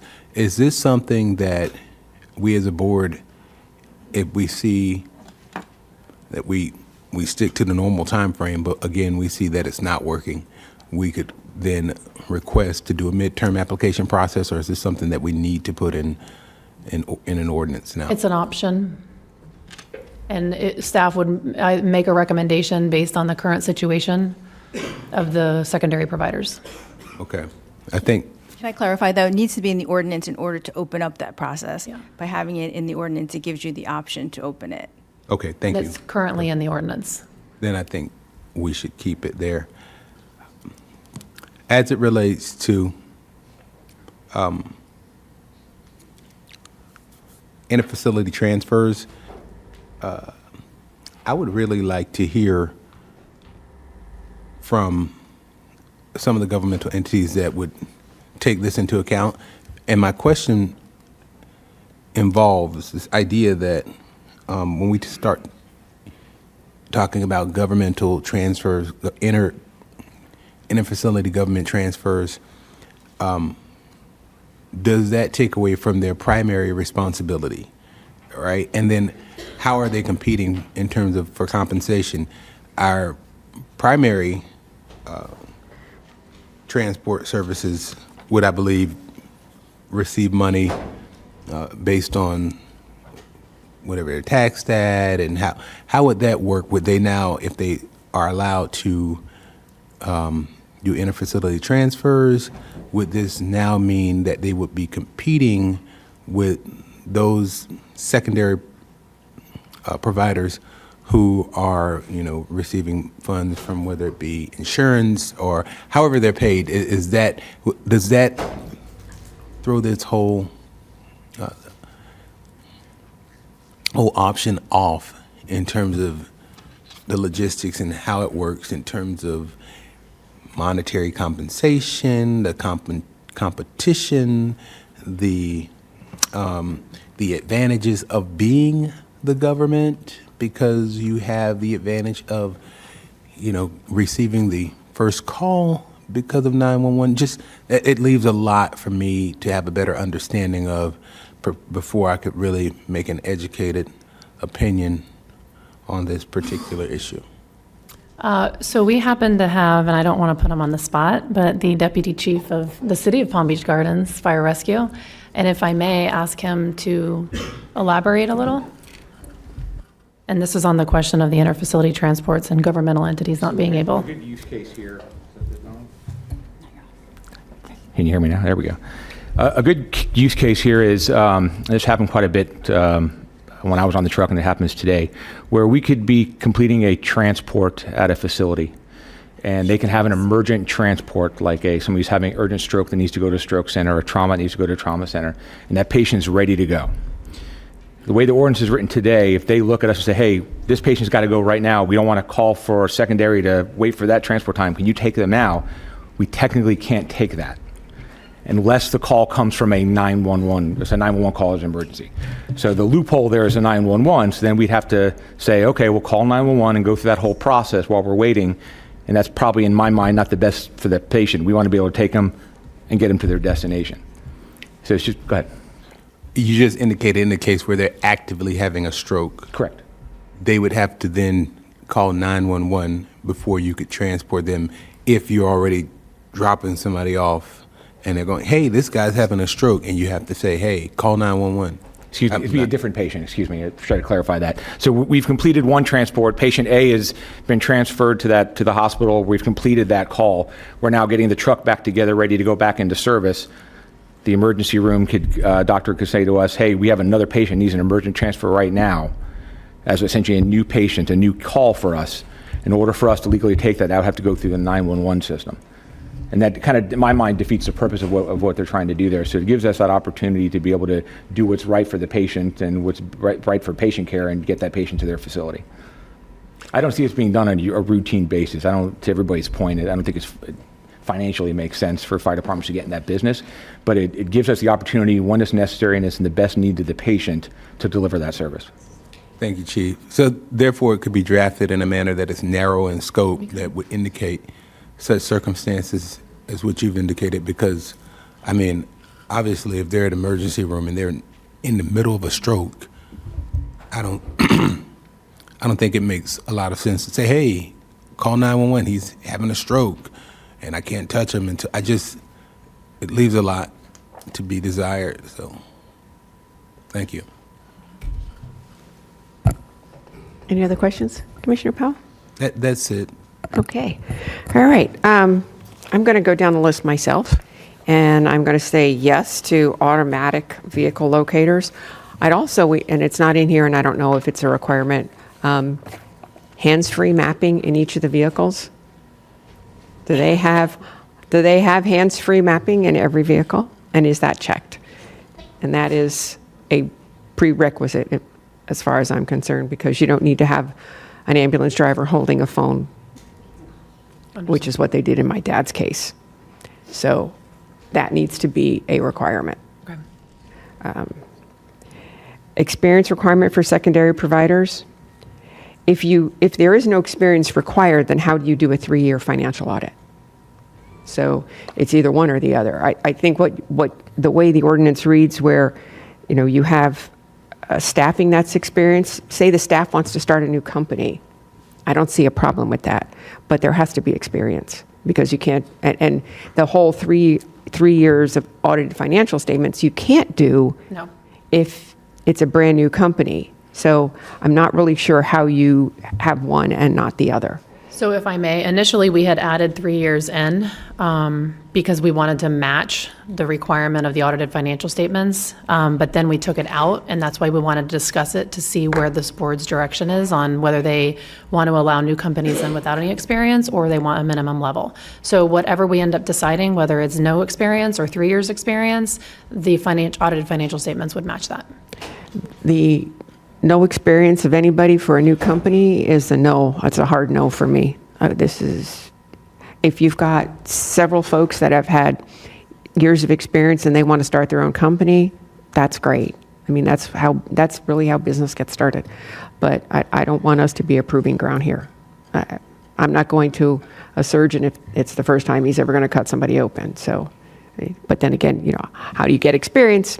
You have to work for somebody. So that would be, for me, that would be you have to have some form of experience. Midterm application process, I'm kind of squishy on that. It seems like if we keep revisiting this every 3 years, that's a ton of work for you all. And we already have how many providers? 7. So 7 providers. Do we need more? Do we need less? We'll find out.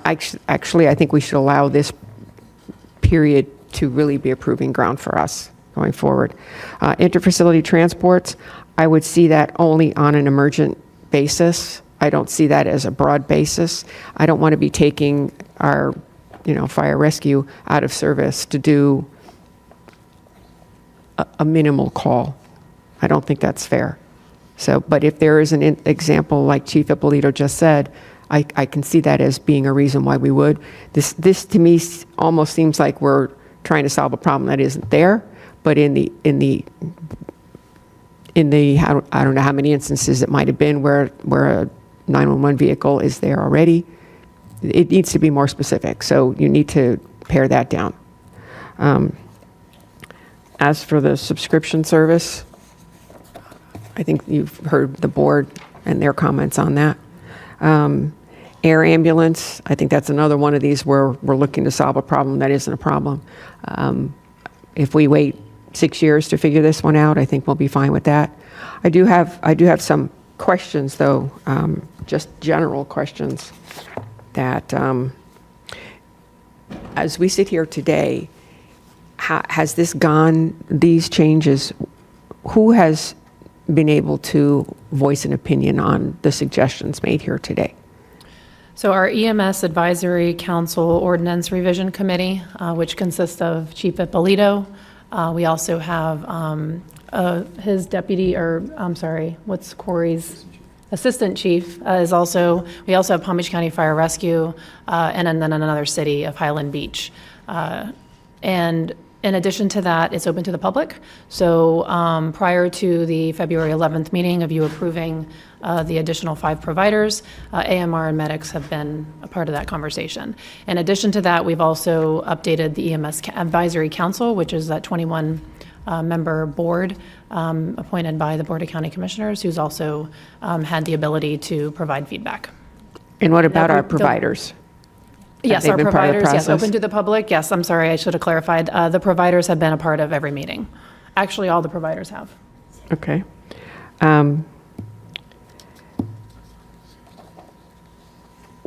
We have one hospital as a provider. Yes. Have they been contacting other secondary providers? Right now, I'm going to turn this to Rich because he is part of their licensing and. Yep, you're talking about HCA Palms West. They're not up and running yet, but they have their plan in place. And at the last meeting, I think they said somewhere around 30 to 60 days. I'm sorry, did you just say they're not up and running yet? That's correct. They had to get their vehicles wrapped, getting equipment for it. Didn't they stand here and tell us they were ready to go? Actually, in their application, they had a start date that was actually later than the other providers that came before the BCC in terms of readiness. I don't know Their if you have the start date actual. was July 1st. Yeah. Their start date was July 1st, so the beginning of this month? Mm-hmm. Okay, all right. But your question was, have they contacted any of the other providers to, I think they currently have a contract. Again, that's proprietary information. We're limited on what, who's contracting with who. I believe that they already had a contract with AMR and medics. I assume that's still in place. Okay. I don't know if there's any additional providers that they've added. Okay. That's all my questions. Commissioner Baxter and then Commissioner Woodward. Excuse me, Vice Mayor Baxter. Thank you, Madam Mayor. Chief Kennedy, would you mind answering a few questions?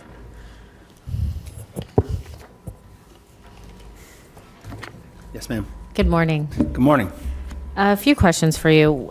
The last question on our item here is for the interfacility transports. Is this something that Palm Beach County Fire Rescue wants? So as sitting there, I would probably have some of the same questions that have already been questioned here from the dais. So I think it's been discussed different ways. In the manner of Chief Ippolito's example, I think it would be pretty simple for us to just call 911, process it that way, and transport that patient as it stands right now. And wasn't in that scenario the patient already at a hospital? That's correct. And I think that's the example given. I think there would be a lot of questions I would have for us to do that. And keep in mind, Palm Beach County doesn't have all the hospitals in their jurisdiction as well. So it would affect everybody differently. Gotcha. And again, I don't see that we've had a problem, so I don't see this as a solution to anything. But thank you, Chief. I appreciate it. So to summarize, or would you like to, Mayor? Actually, Commissioner Woodward, you had your light is on also. Okay, so go ahead.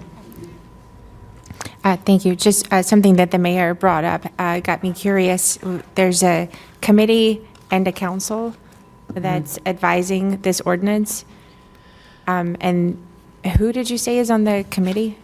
So 5 members? So the EMS Advisory Council is an appointed council by this board. That's 21 members. And it was suggested that we have a working group that can meet more often. And we've been meeting almost weekly. Again, trying to combine everybody's schedules is a little challenging.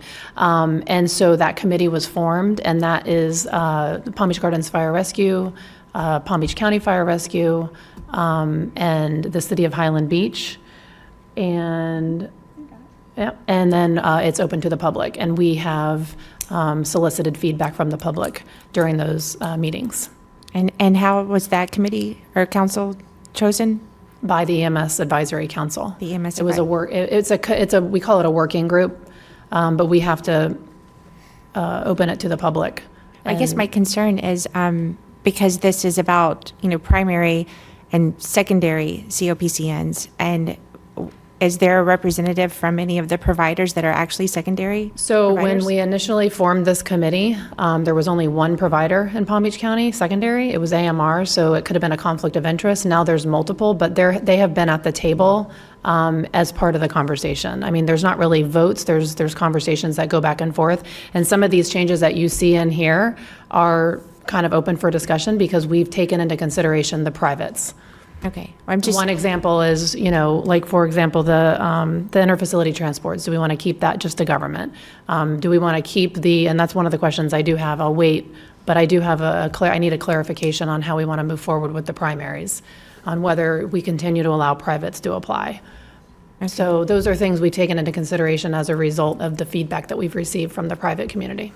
Okay. I'm just concerned that there's several specific seats that all belong to primary providers, and we don't have, and if there's discussion, as long as there's room for true discussion where they actually do have a seat at the table, that's my concern, because I don't want this to come to us, a year from now where we weren't consulted, we didn't have a voice, we didn't have input in this. I want to make sure that the providers, any of them, all of them, because they're providing one part of it. And are there any is there any input coming from the hospital systems or where these transports are happening to and from? Are they coming to these meetings? We have met with the Healthcare Emergency Response Coalition. Mary did a presentation there a couple months ago on all these changes. We also, go ahead, Mary. She's pointing me to. I'm sorry. We've also had another subcommittee that formed off of the ordinance committee that really dove into just response times, and that had hospitals on that as well. Okay. So we really tried to break it down into different topics and bring in the right voices into the room. Okay. Well, that'll be helpful whenever this comes back to us. Just let us know really who all had input and in what way, so that we see that the facilities, the providers, the primary, all of, we need a well-rounded approach. So if you could just include that in the next report of this, please. Will do. Commissioner Sachs, your light is on. Thank you for the presentation. And as I explained before, I wonder if you could get us as much information as possible before the November hearing. That way we'll be prepared. And I encourage anyone who has an interest in this to do so as well. Thank you again. It was very comprehensive. Thank you. All right, I think everyone's had a lot of questions for you. And Vice Mayor, I think did you want to wrap it up? I have been keeping track. So have I. Go ahead. Let's see if we got it together. So I think we all agree we like the AVL.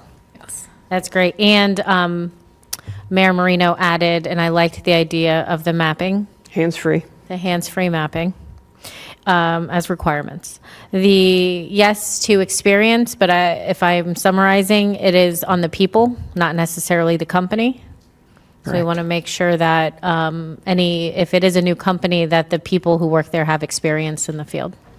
And the jump off with that would be the auditing, the audited financials. How does that play into the discussion? We're going to have to work on some language because if they're a new company, they're not going to have audited financial statements. Do you want to require 1 year? They're just not going to have them. So I think some of the conversations that I've presented to this, or some of the information that I presented to this board in the past is that we want to make sure that they're financially sound, and that they're not going to go belly up after, 6 months of being in service. So it's, which sort of makes the conclusion that they have to have experience so that they won't go belly up and then not cost us, but be a hindrance.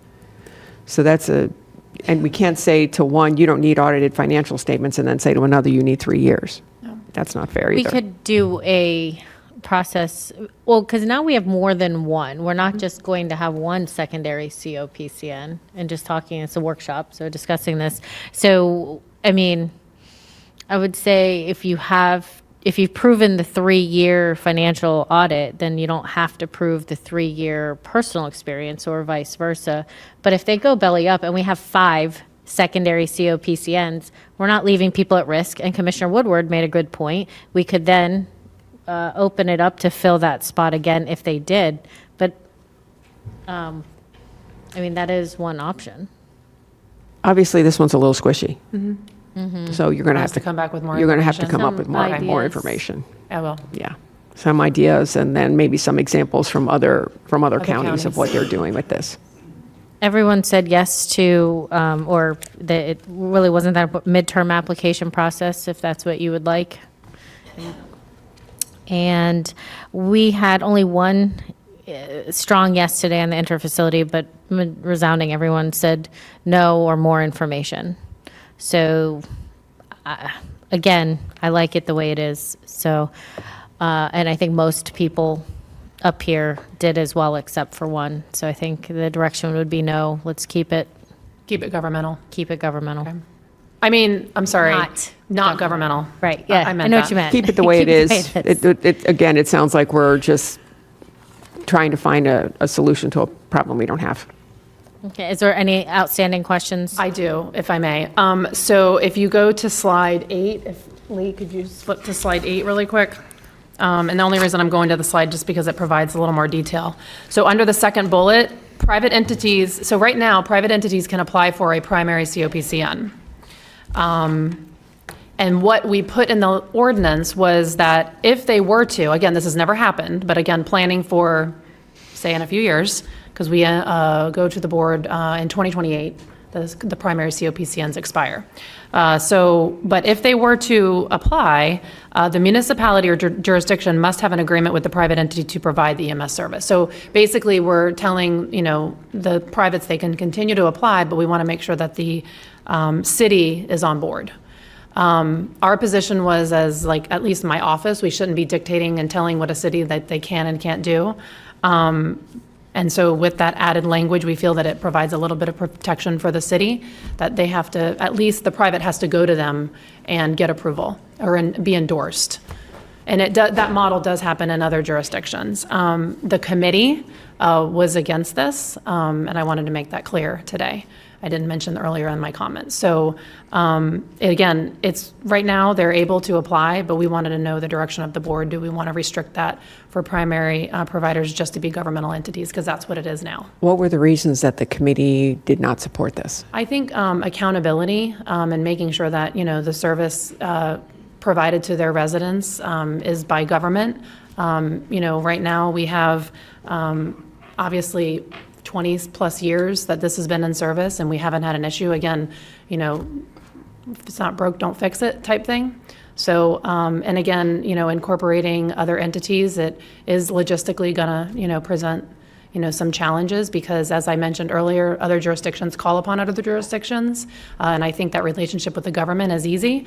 Adding in privates could be difficult. Again, I'm speaking on both sides, trying to see, the governmental side as well as the private side. But have you actually seen, again, this sounds like we're trying to solve a problem that's not there. Correct. And we have a couple examples of that, so it's almost like we're going outside the scope of what we really need, and we're making this more difficult, and we're now 2 hours into this conversation with things that we really shouldn't have even seen today.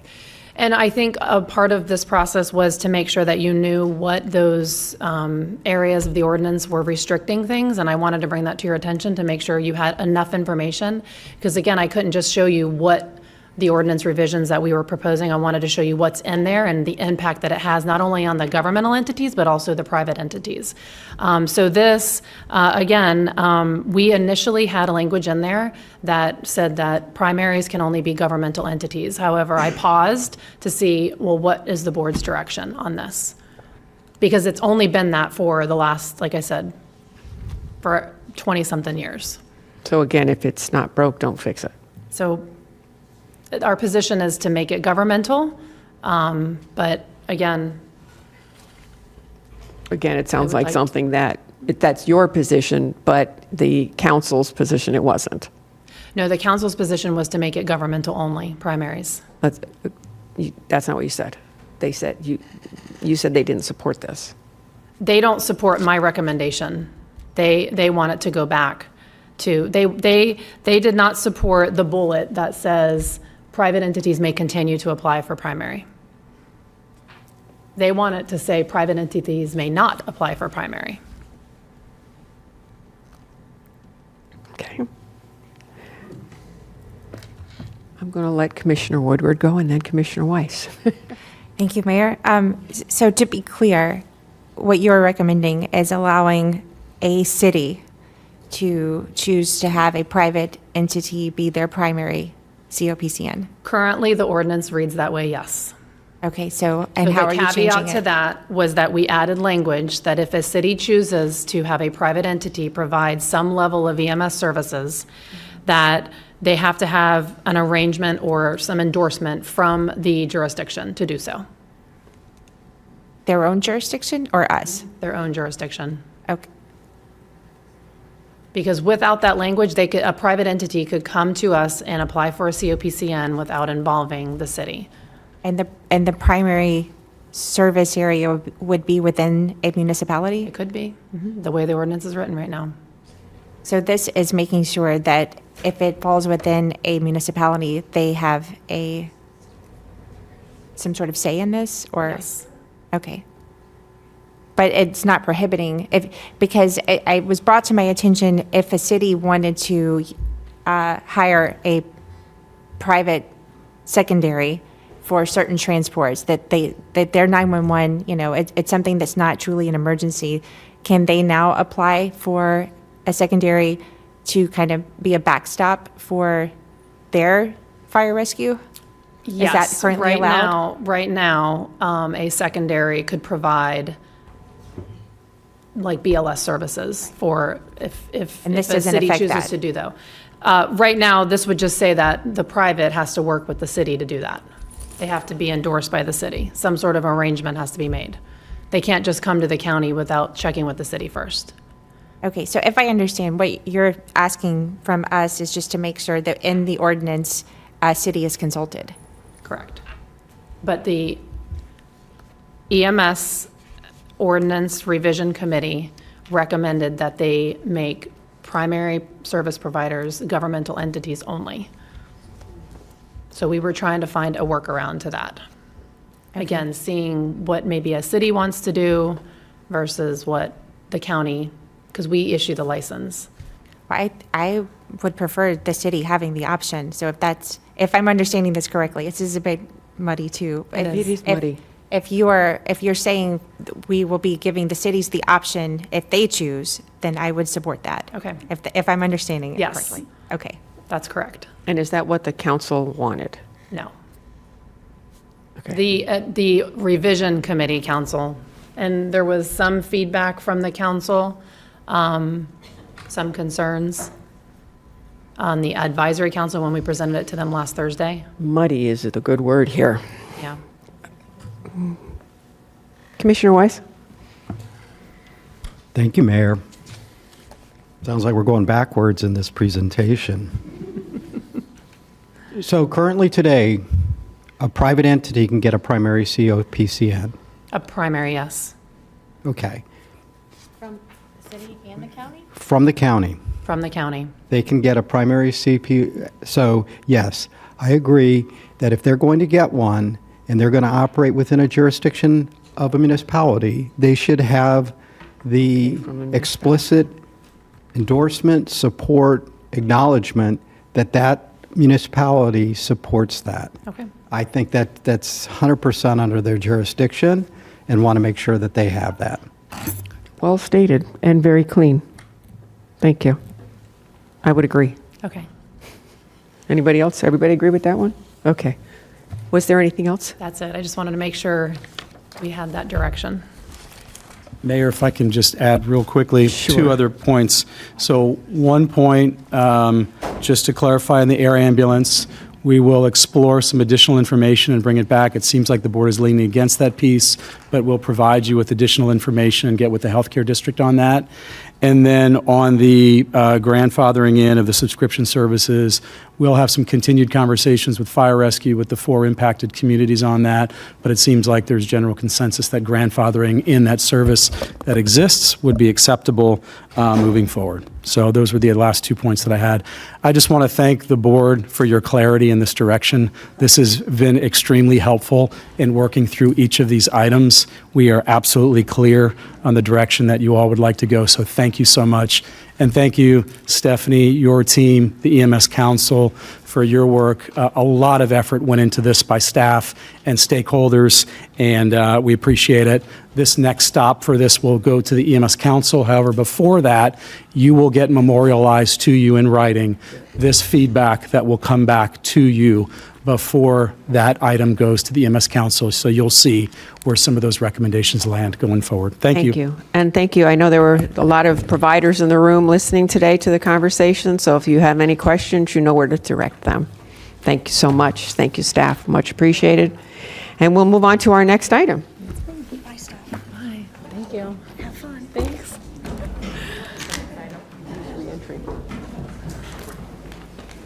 A waste of black ink. That one. Oh my God, that's a lot of black ink. Okay, youth reentry. At least it's 2 slides per page and it's double-sided. Exactly. You've got me again. No problem.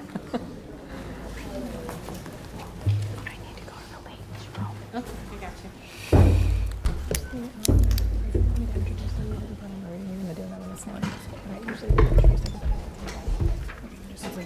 Julian, what's his last name?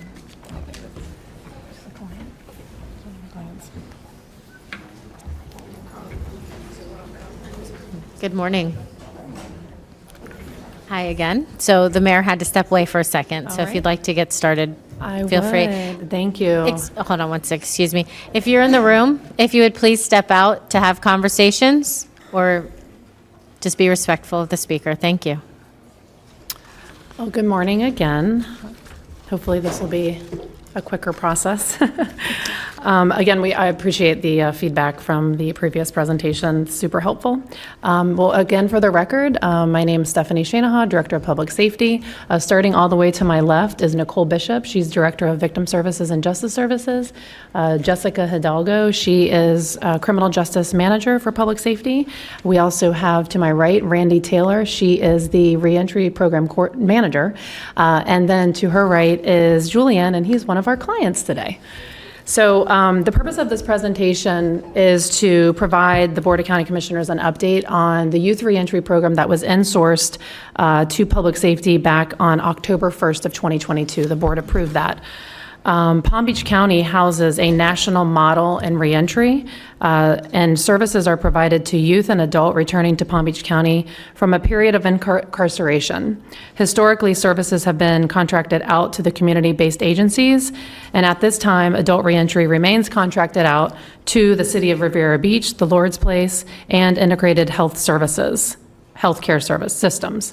Youth reentry, however, was insourced by the Palm Beach County Board of County Commissioners on July of 2022, which we will be discussing in more detail in the upcoming slides.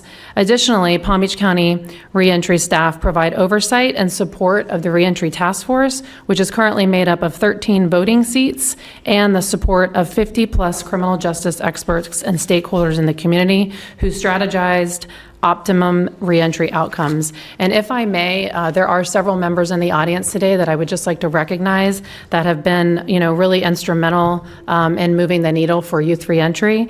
So if they wouldn't mind standing. And then I also would like to give a special thanks to Judge Kathleen Kroll, Dr. Barbara Gerlach, and our probation chief, Gregory Starling, and Commissioner Weiss, of course, for all of your efforts in supporting youth reentry. We really appreciate it, especially the Closer to Home initiative, which we'll be speaking about in a little bit.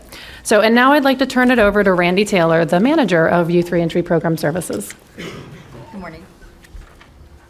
Can you hear me okay? Nope. Now she can. All right, awesome, thank you. So in this presentation, we'll give an overview of the Youth Reentry Program model, outline the target population and its needs, and describe the scope and impact of programming and the trajectory of the program moving forward. So first, our team, just to give you a little picture, not everyone could be here today. We have a case manager in the audience, Vanessa Ramos, but our team is comprised of the program manager as well as two youth reentry case managers and a community outreach specialist. Currently, the team has a wealth of experience in social services with over 40 years of combined experience serving youth in the juvenile and child welfare systems. For some background information, on July 12, 2022, the Palm Beach County Board of County Commissioners did vote to insource youth reentry programming, which was previously contracted out to a community agency. Through this insourcing, Palm Beach County developed a strategic, data-driven program model for effective and coordinated reentry services that was built upon quality case management and transition planning that begins at sentencing. This program includes continuous improvement of this reentry model to ensure full implementation of a continuum of care that meets the needs of youth and families to reduce recidivism and improve outcomes overall. Programming is built on best practices, which we'll touch on a little bit more, and elevated with innovative approaches to reentry care that creates prosperous youth and young adults in our entire community. So to give some context on data, the program is designed to serve youth returning to Palm Beach County from incarceration within the juvenile justice system. The Florida Department of Juvenile Justice refers youth to the program after youth is sentenced. Reentry services begin as soon as we receive a referral. This slide outlines the demographics at a glance for this target population from October 1, 2022 to September 30th, 2024. And we did want to highlight this 2 full year picture for you all for a comprehensive snapshot. In this snapshot, 135 youth were sentenced and referred to Palm Beach County for reentry services. Of this 135 youth referred for services, we do break down the statistics here by sex, race, and ethnicity, with the majority being male, Black, non-Hispanic. On the right, you'll see about 50% or half of these 135 youth are 18 years of age or older at the time of their release, which is a pretty significant statistic that highlights a population of young adults returning to the community from a juvenile system with significant need for support and guidance as they navigate a journey to independence. Additionally, trends have developed in the 2-year snapshot looking at this 135 youth, the number referred. 89 of them have been released to the community as of the end of this data set. And of those released, about a quarter, 27%, were graduated from high school or an equivalent at the time of release. This statistic is also significant as it highlights the need for streamlining education and employment pathways for reentry youth and young adults that will be entering the workforce upon release, along with resources to support the majority of youth returning back to an education institution of some kind to complete their secondary education. Some other variables we did want to highlight to bring to everyone's attention are that 9 youth who were released in this data set did have sexual offenses, necessitating quality wraparound services, and 7 youth released were actually parents of at least one child of their own. As we continue to highlight trends, 10% of youth returning from incarceration were also involved in the child welfare system, which we categorize as crossover. These youth are involved in multiple systems, and the rate of crossover youth returning to Palm Beach County from incarceration has quadrupled from 2 years prior. When youth return to the community, case managers assist in stabilizing their home environments with the youth and their families, as housing stability and positive supportive networks are critical for successful reentry over time. Nearly a quarter, 23% of youth released in the community return to live with caregivers other than biological parents, which can include child welfare placements such as foster care or independent living, and non-parent caregivers. These environments can present challenges for support, stability, and reinforcement for positive and successful reintegration. Overall, these trends help us to inform reentry program to ensure that the services are comprehensive and also meet the evolving needs of youth families and caregivers. Getting into performance metrics, upon insourcing youth reentry services, the program performance metrics were really centered upon quality engagement benchmarks.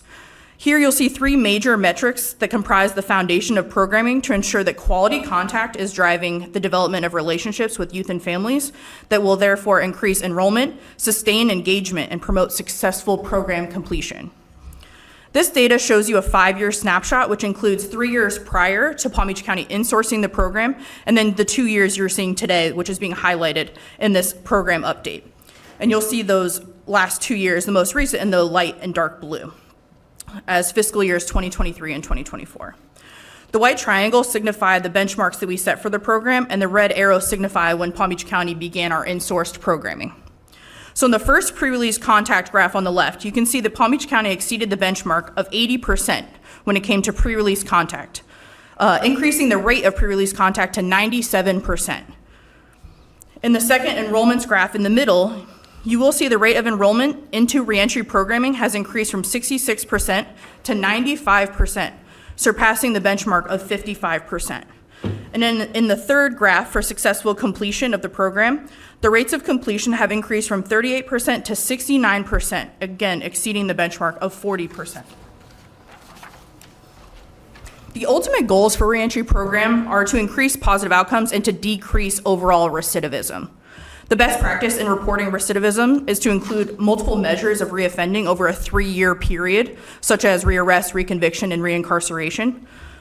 Fiscal year 2017 was the last comprehensive cohort of participants that were assessed that enrolled in reentry services prior to the onset of the pandemic with the previous contracted provider. Fiscal year 2023 was Palm Beach County's first full year of programming.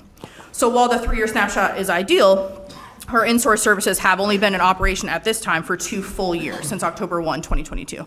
So to give you a fair comparison, this visualization provides the snapshot of recidivism comparing those 2 cohorts of program participants for a 1-year analysis to provide an equitable preliminary comparison.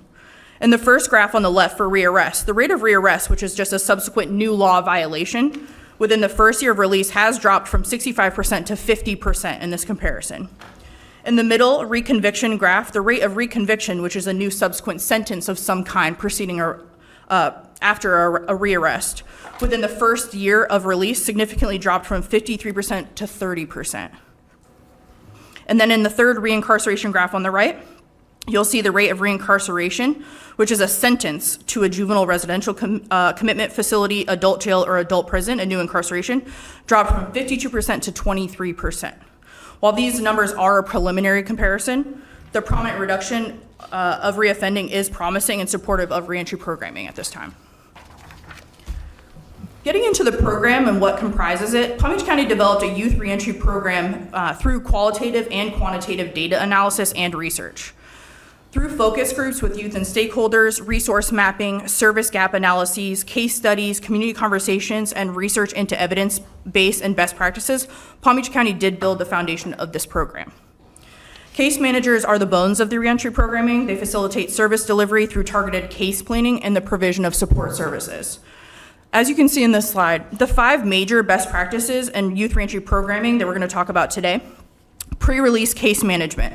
This focuses on connecting that youth and caregiver quickly after sentencing to build a rapport and start reentry case planning for critical success long-term. Community outreach for families centers upon case managers using risk needs assessments and motivational interviewing to assess and reduce risk factors to meet basic needs within the home environment. Behavioral health coordination is also critical to ensure seamless integration into therapy and/or medication management to address trauma, attitudes, behaviors, harm reduction, coping, and more.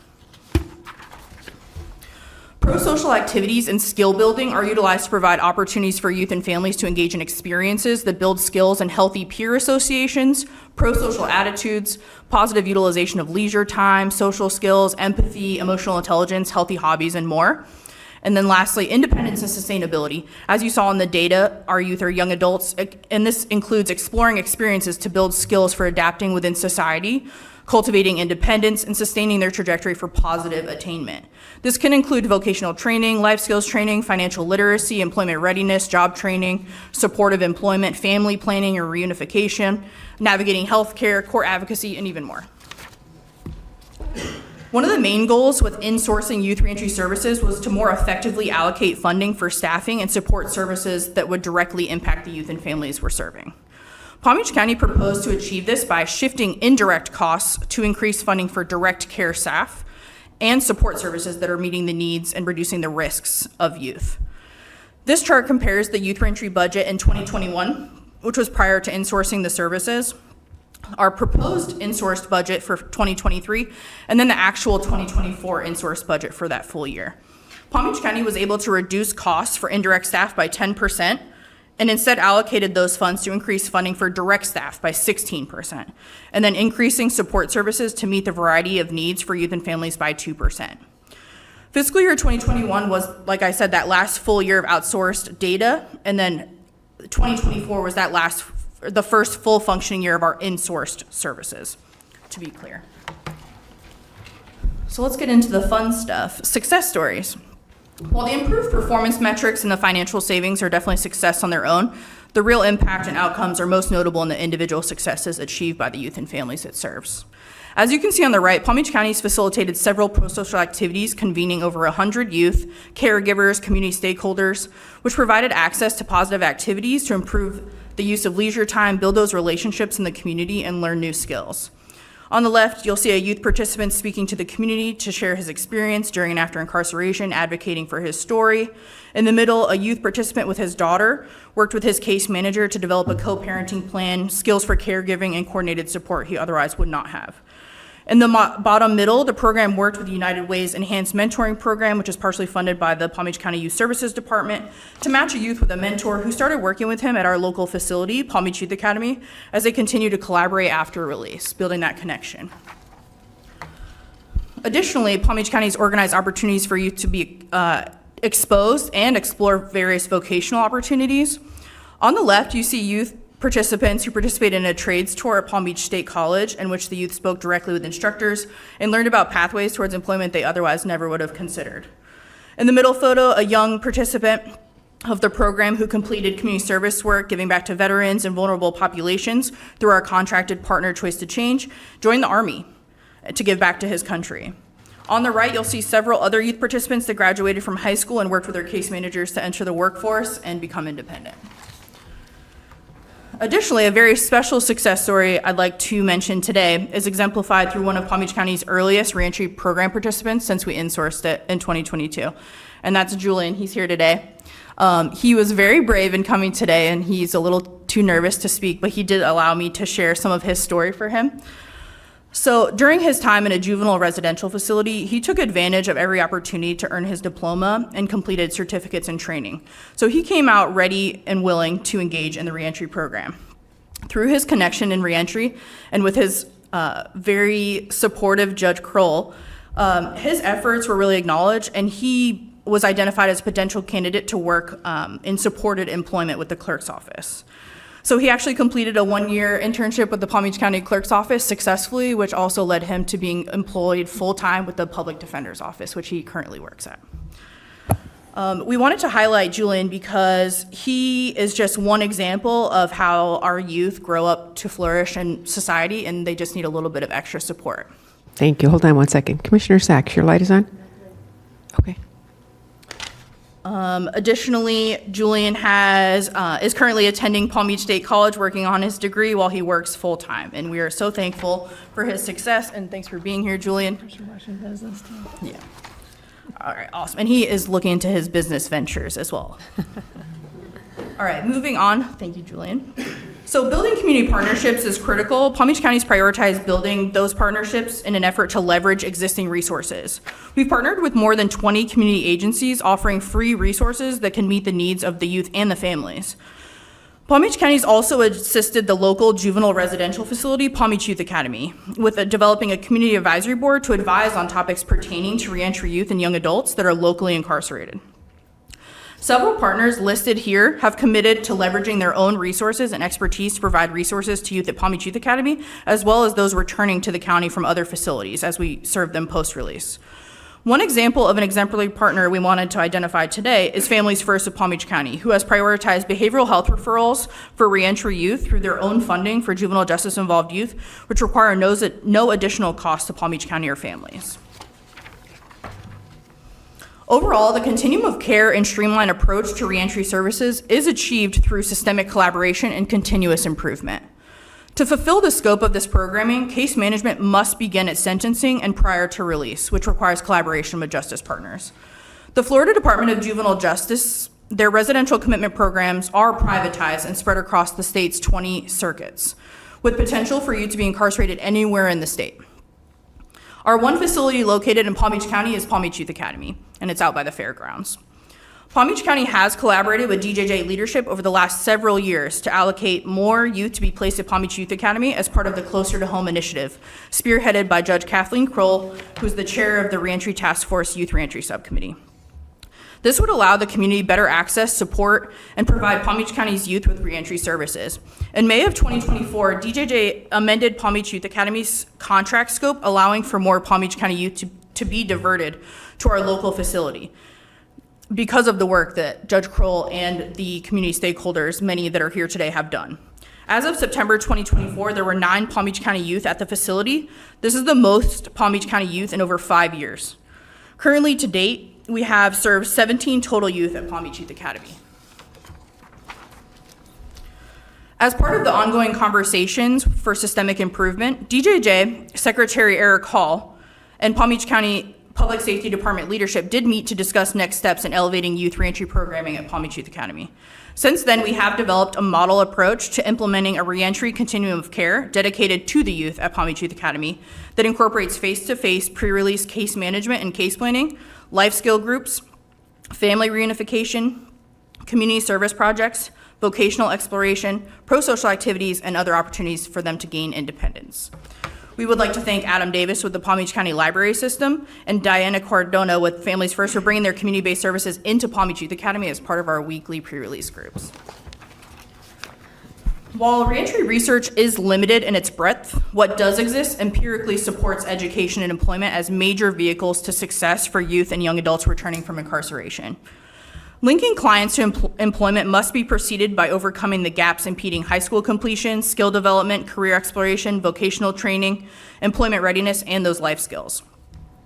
On the right, Palm Beach County has outlined pathways for youth to achieve these things through preparation, exposure, certification, and then employment, which is the foundation of the work taking place at the Palm Beach Youth Academy weekly pre-release groups and something we've replicated since implementing weekly groups for post-release youth in the community. As discussed in the early data slides, it is important to prepare our youth with a range of skills across emerging employment fields. Palm Beach County is developing a creative approach to cultivating pathways to career exploration and vocation individualized for all of our program clients that incorporates innovative approaches. One would be exploring virtual reality career exploration and specialized training, which would allow youth to explore different career fields and develop experience interfacing in the workforce, building skills and developing interests to drive those goals. Second, workforce development partnerships with employment experts to provide soft skills, job readiness, and opportunities for direct employment. Third, entry-level Palm Beach County jobs that can be identified as foundational career pathways for qualified youth adults to assist in building skills and experience in a quality environment while also benefiting Palm Beach County through vacancy reductions. And then lastly, developing a reentry employer network, which will provide on-the-job training and supportive employment opportunities that are individualized to allow for case management to support those young adults in guiding them through the career development as they learn. So as we wrap this up, Palm Beach County has institutionalized and memorialized its role as a reentry service provider in the juvenile justice system and the community. And it's achieved its initial goals to increase engagement, enrollment, program participation, and recidivism reduction. Increasing direct access to youth at the local level has been a local community-driven initiative for several years, which has now become a reality at Palm Beach Youth Academy through direct support of the Department of Juvenile Justice and its leadership. So moving forward for next steps, in serving youth in the community, we are really going to be working on enhancing our partnerships with DJJ and other partners to solidify and memorialize all of those relationships and those processes that we've piloted and experienced over the last 2 years, develop data sharing agreements across this system for evaluation so we can bring more data to you all, and then continue to diversify and optimize those services that are best impacting the youth and the community overall for public safety. Thank you. Commissioner Sachs, and then Commissioner Wise.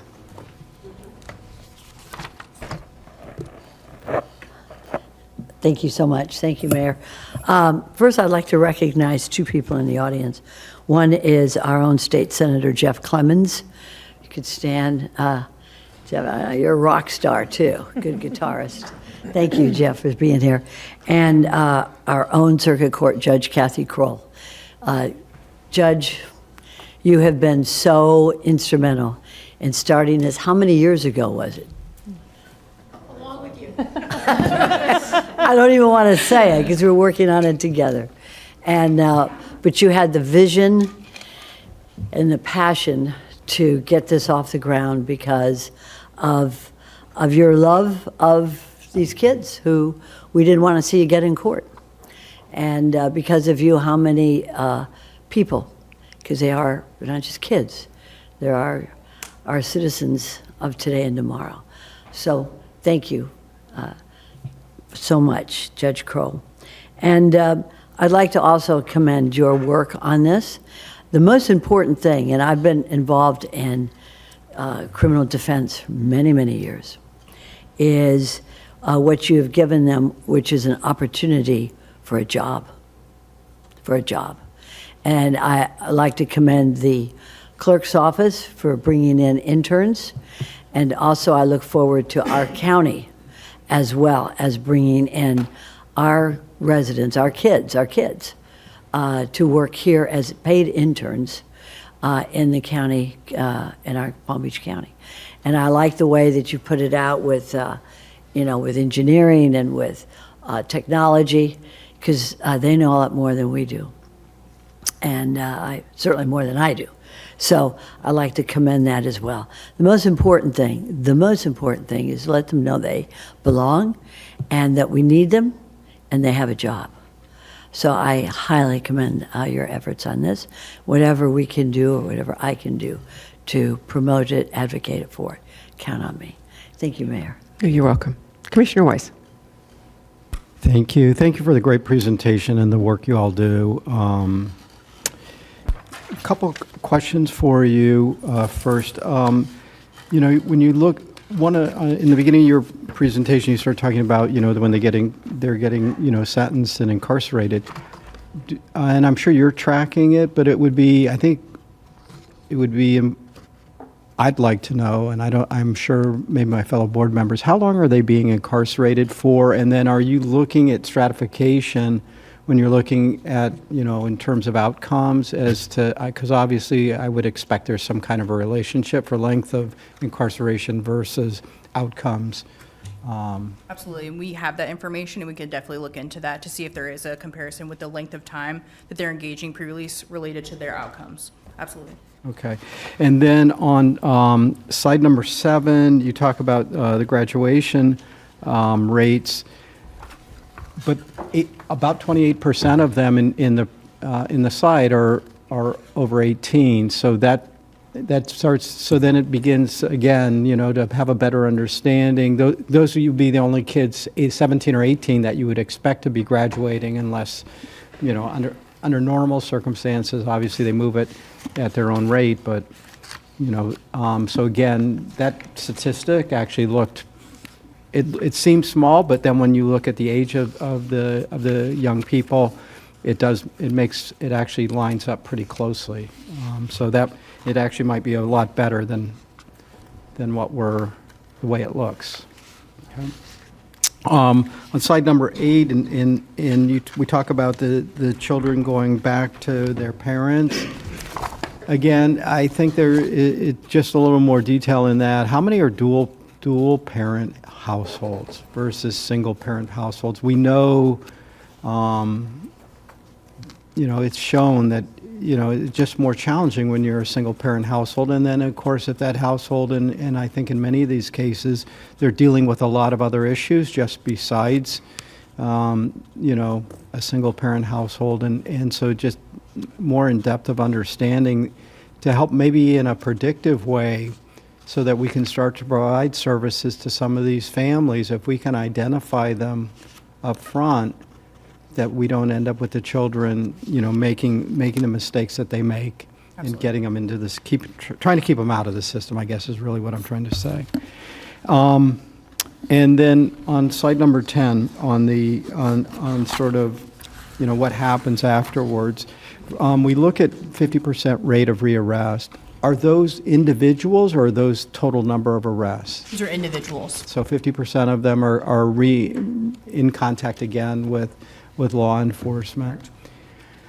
Although the outcomes seem to get better, I also have and I'm just making a wild guess, that time plays a role in this as well. The longer they can stay away from connection to the legal system and law enforcement, probably a better outcome overall. Absolutely.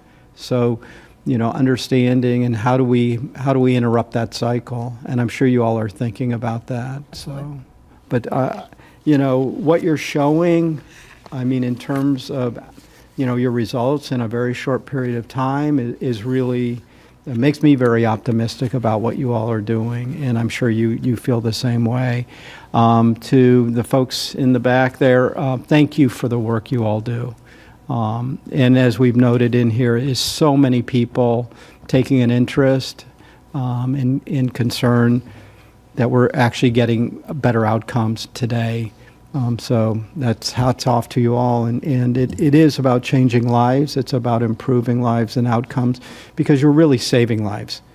A life in incarceration is not a life, and not that I think any of us would want for anybody. So to interrupt this cycle and get things better, excellent, good work, thank you. Thank you. Commissioner Powell. Thank you, Madam Mayor. Thank you all for your presentation.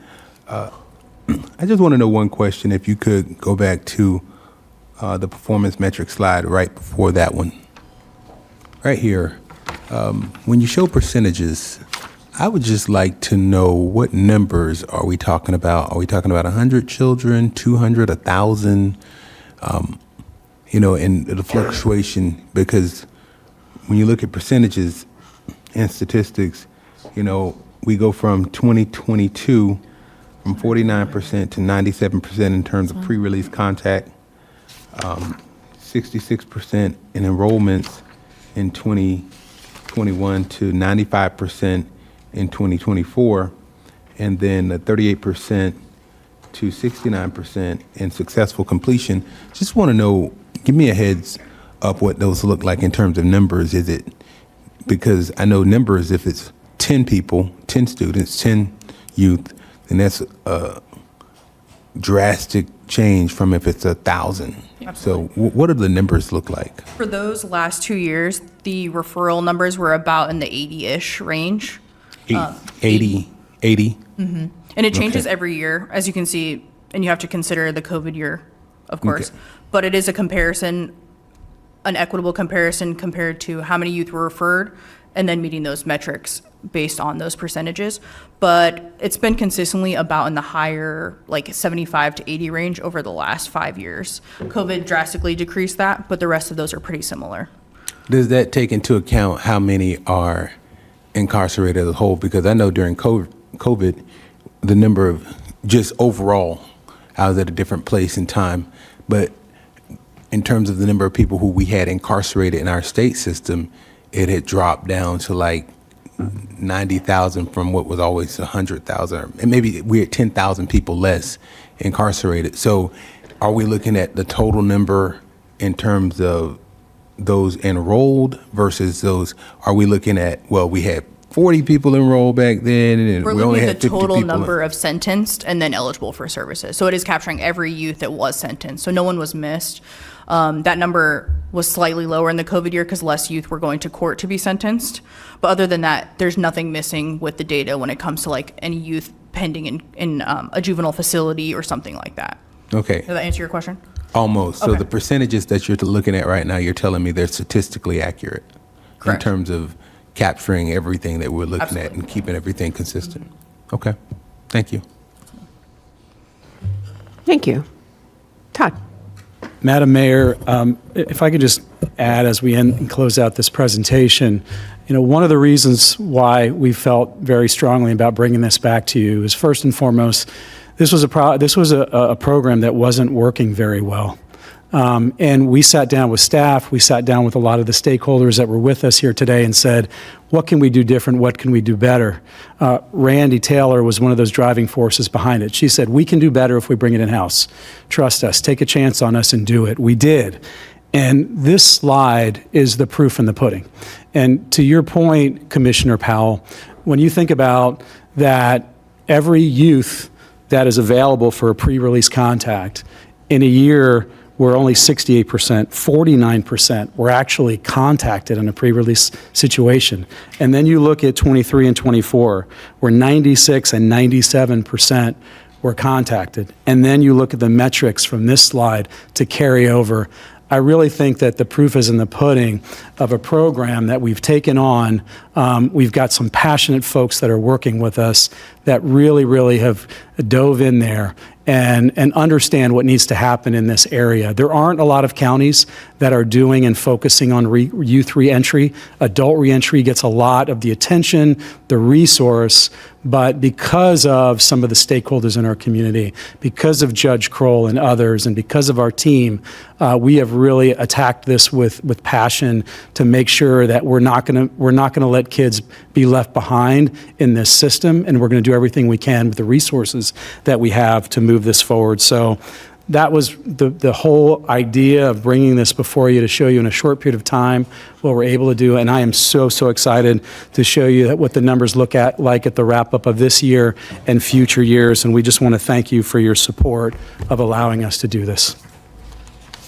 Thank you. I see no more lights on, so thank you, staff. Thank you for the presentation. Thank you for being here today and being a success story. We Madam Mayor? appreciate that. Thank you. Madam Mayor? Yes. I just do want to say one more thing. Sure. And I want to thank y'all because I know from my time in the legislature, we were advocates, and myself, Senator Clemens, Senator Sachs, even when I was in the House, and even Senator Bruzzo, we were very adamant about something called direct file of youth and trying to change those numbers here in Palm Beach County.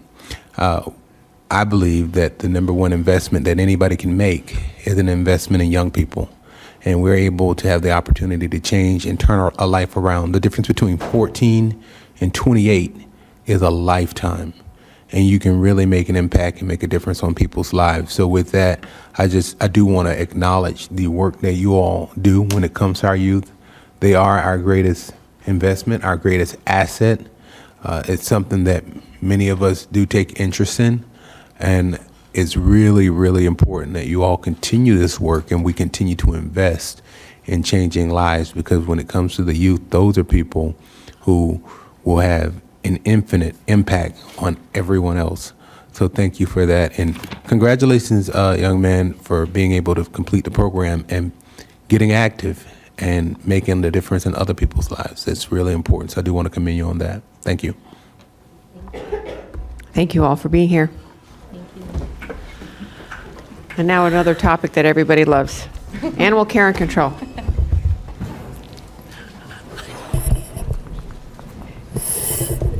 And I want to thank everyone that's here with animal care and control. Thank you very much. I mean, and to the volunteers. It's a tremendous thing that you all do. And, you know, we get a lot of calls and we try to mitigate those calls. And I know recently I've had calls about the temperatures in the kennels. And I know you all have gone out there and explained, you know, some of the feelings that people get when they've been in air conditioning for a long time and then all of a sudden they step into a kennel. But I did note that the temperatures in the kennels were, you know, 78, 79, so within a very reasonable range. So I just wanted to put it out there to everybody that thinks our kennels are overheated. You know, while they are not air conditioned, it's like being in a barn, but with lots of fans. So thank you for that. All righty. All right. Well, thank you again. You haven't had to move all day. It's all right. I enjoy being here. So last but certainly not least, we are going to talk today about animal care and control. And again, for the record, Stephanie Shanaha, Director of Public Safety. With me today, we have all the way to my left, Dr. Kathleen Woody. She's our Chief of Veterinary Services. And of course, all you know, Jan Steele, our Director of Animal Care and Control. And then to my right is Dave Waleski, and he is Deputy Director for Animal Care and Control. And I would also like to recognize Shannon Fox, who would normally be sitting here today, but since it's a workshop, I guess she has to sit up there. But Shannon Fox is our attorney. And before we get started, I would like to just recognize all of the volunteers, the advocates, our partners that are in the audience today. I know they came here to show support. And obviously, you all have been in contact with them at some point, and we just really appreciate the partnerships and, you know, the advocacy and the volunteer work that they provide to us here at the shelter. So this presentation was actually a request from the Board of County Commissioners back in January to provide an overview of all the services that we have to offer here in Palm Beach County. So we're here to do that. Moving on to the next slide. Oh, I think I'm driving. I'll drive today. Dave can do it. All right. So this presentation is always fun because we add our furry friends to it. And actually, do we have... I was going to say, we have a our furry friend in the audience. We do. I do need to recognize. Sorry. So this is Elaine. No, we have Erin and Elaine here. Elaine is our 9-year-old spayed female. She has been great on going on doggy day outs, including to the medical examiner's office. So here's a wonderful dog. If anybody is looking for a great All right, we need the family camera dog. to pan over there, or Do you you need to want her to come walk behind? closer. Can they? Come on. There we go. Can they walk behind? Oh, can't see you. Go back. Go. There you go. There. Great idea. We'd like to get this puppy adopted, folks. So anybody that's watching, there you go. Elaine, and she is being shown by Erin. Thanks to BCC, we were able to add an adoption counselor, and this is what Erin's job is to sell these dogs to people, to talk about how wonderful they are, and she does a great job of it. Well, maybe at 9:30 at every BCC meeting, we could just have a pet parade, and this love way, it. you know, We I think if folks could actually see the pets that we have, They would be amazed. all adopted. In fact, one of the last ones that we took to medical examiner's office was adopted the very next day. When Todd did a administrator's minute, that dog was adopted the very next day. So the more we get them out here, the better we can get the adoption rates up. And as one of the requests from our volunteers was the Doggy Day Out program, we started that not only in our shelter, but it's now expanded to other departments, as Jan mentioned, to medical examiner. We're going to be starting it at the EOC. I know some of the commissioners have expressed interest. So it's just a day that the dog can get out of the shelter, get some free time, get that love from a human, and then they'll have to go back. But if there's an overnight, I think, opportunity, we'll make that happen. We do have doggy overnights also. All right, so getting started, our mission is to ensure the protection and advocacy of companion animals and the education and support of the humans caring for them. This is a complex relationship between educating and enforcing compliance and all things animal related. And as such, it requires all of our staff, volunteers, and partners working close together. The division is divided into 4 sections, but all of them must work hand in hand with each other to accomplish our life-saving goals. The common theme in animal care is that everything is interconnected. Animal care is the only open admission shelter here in Palm Beach County. Open admission means that our shelter cannot refuse to take in any animal from the public or in assistance to local, state, or federal law enforcement. One of the most impactful of those strategic priorities is the Countdown to Zero initiative, adopted by the board in 2014 and extended for another 10 years in 2024. This initiative is to end euthanasia of adoptable animals. The generally accepted standard across the U.S. for this is 90% or better of all animals leaving the shelter alive, and is often referred to as the save rate, and Jan will go into that in a few minutes. Many people also refer to the shelters who maintain a 90% or better save rate as a no-kill shelter. In the first 10 years of the Countdown to Zero resolution, the save rate at animal care went from 71% for dogs and 21% for cats, and 87% for cats. I said that wrong. Right. 87% to 87%. To 87% for cats. Yeah, sorry. For dogs 71% for dogs and 21% for cats, to 87% for dogs and 84% for cats. So we improved our save rate. That was the message I was trying to send. Vital to these improvements is the community sheltering model. Nothing this important can be achieved without involving the members of our community, as the euthanasia of adoptable pets is not an ACC problem, but it's a community problem. What has the community sheltering model brought to ACC, and where does that take place to us compared to the rest of Florida? Florida is tied for third in the nation as having the highest pet euthanasia level. There is a tremendous push across the country to improve this rate, and as can be seen here, there are already 18 counties in Florida that have already achieved 90% or better save rates. 2023 was the first year that Palm Beach County ranked as a nearly no-kill shelter, and we've improved every year for the last 5 years, even when the nationally adoption rates were declining. Comparing apples to apples, this chart shows a closer comparison to 8 other Florida open admission municipal shelters. Comparing just the intake of dogs and cats, we are still one of the larger county facilities in Florida, one of the few that also takes in livestock, pocket pets, and exotics. If you include those other agencies, ACC actually has an annual intake of almost 12,000 animals. And I'd now like to turn it over to Jan, because I know you guys want to hear from her. So filtering for the Florida government shelters only, you'll see the arrow pointing to the right side of the slide. We're ranked number 5 for the shelter that has the most intakes. To the left of the slide, under gross outcomes, we are significantly behind on our public adoptions, but we have more animals transferred out of our shelter through our partnerships with other shelters and rescues in both Palm Beach County and outside the county and the state of Florida. When the national adoption rates have been going down, our partnerships continue to save lives by sending pets to local, statewide, and out-of-state rescues and shelters that have adopters looking for pets. So even though we're still euthanizing more animals than we want to, these tough decisions involve everyone who has contact with these animals.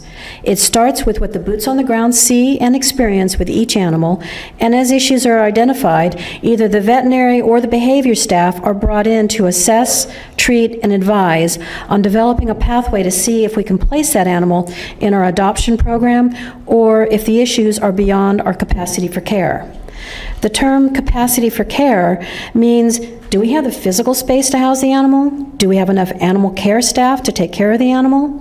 Is the medical problem one that we can treat within our current limited clinical facility? Is the behavior one that we can safely work with?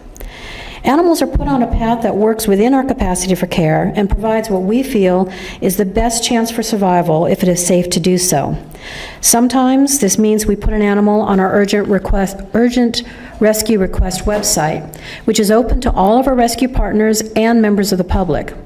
The deadlines are usually 48 hours unless the medical condition is so severe that the veterinary staff feel the animal must be placed within a shorter period of time. Often the deadlines are extended as our staff and volunteers work to network the pet to find placement. These extensions are fluid based on how many animals we have at any one time. For instance, this morning we had 190 dogs and 183 cats. We are 125 above our capacity, so we have no wiggle room right now. For instance, on this average day in May, this is an example where it's neither on the high end or the low end of what we experience daily.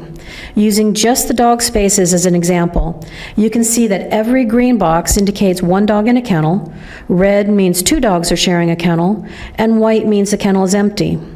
On this day at 11 a.m., when we open to the public, it appears to most people that we have plenty of space.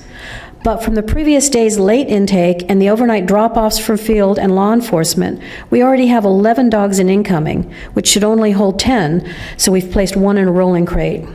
By doubling up on some of the dogs that get along, we're able to save 10 kennel spaces, even though it's recommended that each animal only have their own space. This becomes vital on most days, as once all the dogs in incoming have had their medical processing, we would have only had 2 kennels available once we open up if we hadn't doubled up those 20 dogs. And given that we get on an average 12 to 15 dogs per day, we would have had no place to put them. Cats, horses, goats, ferrets, pigs, everybody, it's the same story. We are constantly juggling spaces to make sure we can deal with the animals coming in. We receive animals from law enforcement daily due to arrests and people being hospitalized where there are no next of kin available, so we make it a practice to always have 4 or 5 kennel spaces available to support law enforcement response. Speaking of our partnership with law enforcement, our field section is our primary code compliance group, and they're the liaison with law enforcement. Whether it's helping fire rescue to save a kitten in a confined space, working with parks and PBSO to address a cat hoarding case on a derelict sailboat in the intercoastal, or going out at night to trap cats for TNVR with community trapper volunteers, our field staff do a little of everything. They are responsible for the enforcement of our ordinance, investigations into neglect, abuse, dangerous animals and manner of keeping, dealing with nuisance animals, potential rabies exposures, and the quarantining of such animals, and working with law enforcement when individuals are arrested to assess and remove animals as needed. We have officers on duty 7 days a week who cover 7 a.m. to 8 p.m. on the road, and on-call officers from 8 p.m. to 7 a.m. to handle emergencies and requests from law enforcement. Every animal control officer, referred to as an ACO, must go through formal training and certification set up by the state, be trained on humane euthanasia, court procedures, forensics, rabies management, safe animal handling, and legal documentation. Every officer must be able to safely deal with rabid animals, disgruntled community members, aggressive dogs, defensive owners, delicate newborn kittens, and a host of large and small livestock and exotic animals. To better support our community, we've developed foster programs to leverage our community partners and help spread the word that animal issues are community issues. Some of these fosters are just for a few hours, like our Doggy Day Out program, where stressed out dogs get a one-day vacation in someone's home or office. Others may last for months if someone takes a litter of newborn kittens home to bottle feed them for 6 weeks and then transitions them to solid food while giving them socialization skills so they make good pets. Then they come back to ACC for adoption. Last year, thanks to the board, we were able to hire our first foster coordinator, and in the short time she's been in the position, she's been able to increase our foster hours to 24,142, the equivalent of over 12,000 days that animals were not in the shelter. With an average length of stay of fostering of 16.95 days, this has saved the county over $350,000 of sheltering costs. For those dogs remaining in our shelter, we've expanded our program for dog play groups, aligned with the national best practice of every dog, every day, receives social and physical interactions. We partner with Dogs Playing for Life, who recently came out for a week to train all of our new staff and volunteers, funded by a grant from the Animal Farm Foundation. Prior to this training, notes on dog compatibility, socialization, and behavior type were minimal. Now, these more in-depth notes are vital in making decisions on the suitability of dogs for individual adopters and are the greatest indicator of the well-being of the animals housed at the shelter. Dogs that are in playgroups multiple days per week are more likely to get adopted, are healthier and better behaved in their new homes, and are less likely to decompensate in the kennels. To market these wonderful dogs and cats, we do as much public outreach as we can. We have one person to publicize, coordinate, and manage our events, so we rely heavily on our volunteers. We've taken dogs and cats out to hotels, car dealerships, libraries, and virtually anywhere we can to highlight the fantastic animals we have ready for adoption. Last year, we ran over 70 events covering 122 days, with some focused on adoptions, some on targeted TNVR, and some were solely educational. And I'm just saying you should have them at DMV. You know, that's not a bad idea. I just got to figure out how to do it. Leveraging these positions, or this position, we rely heavily on social media. Last fiscal year, we had over 2.8 million hits on social media, which is up over 1 million hits from the period just prior to hiring our public relations specialist. An example of what this looks like is highlighting one of our spay-neuter partners, Furry Friends, who did free transport of community cats from a high-risk trailer park in Green Acres, where our field and clinical staff work hand-in-hand with the Green Acres municipal staff, PBSO, and the trailer park management to spay and neuter all of the community cats in the park. We had identified this neighborhood as one where we were receiving lots of kittens from each year, and many of the residents were unable to take advantage of our free TNVR services for multiple reasons. Hundreds of cats can be sterilized in events like this, which means thousands of kittens won't be born in unsafe and unhealthy conditions. Our C to Z program relies heavily on a well-staffed veterinary clinic.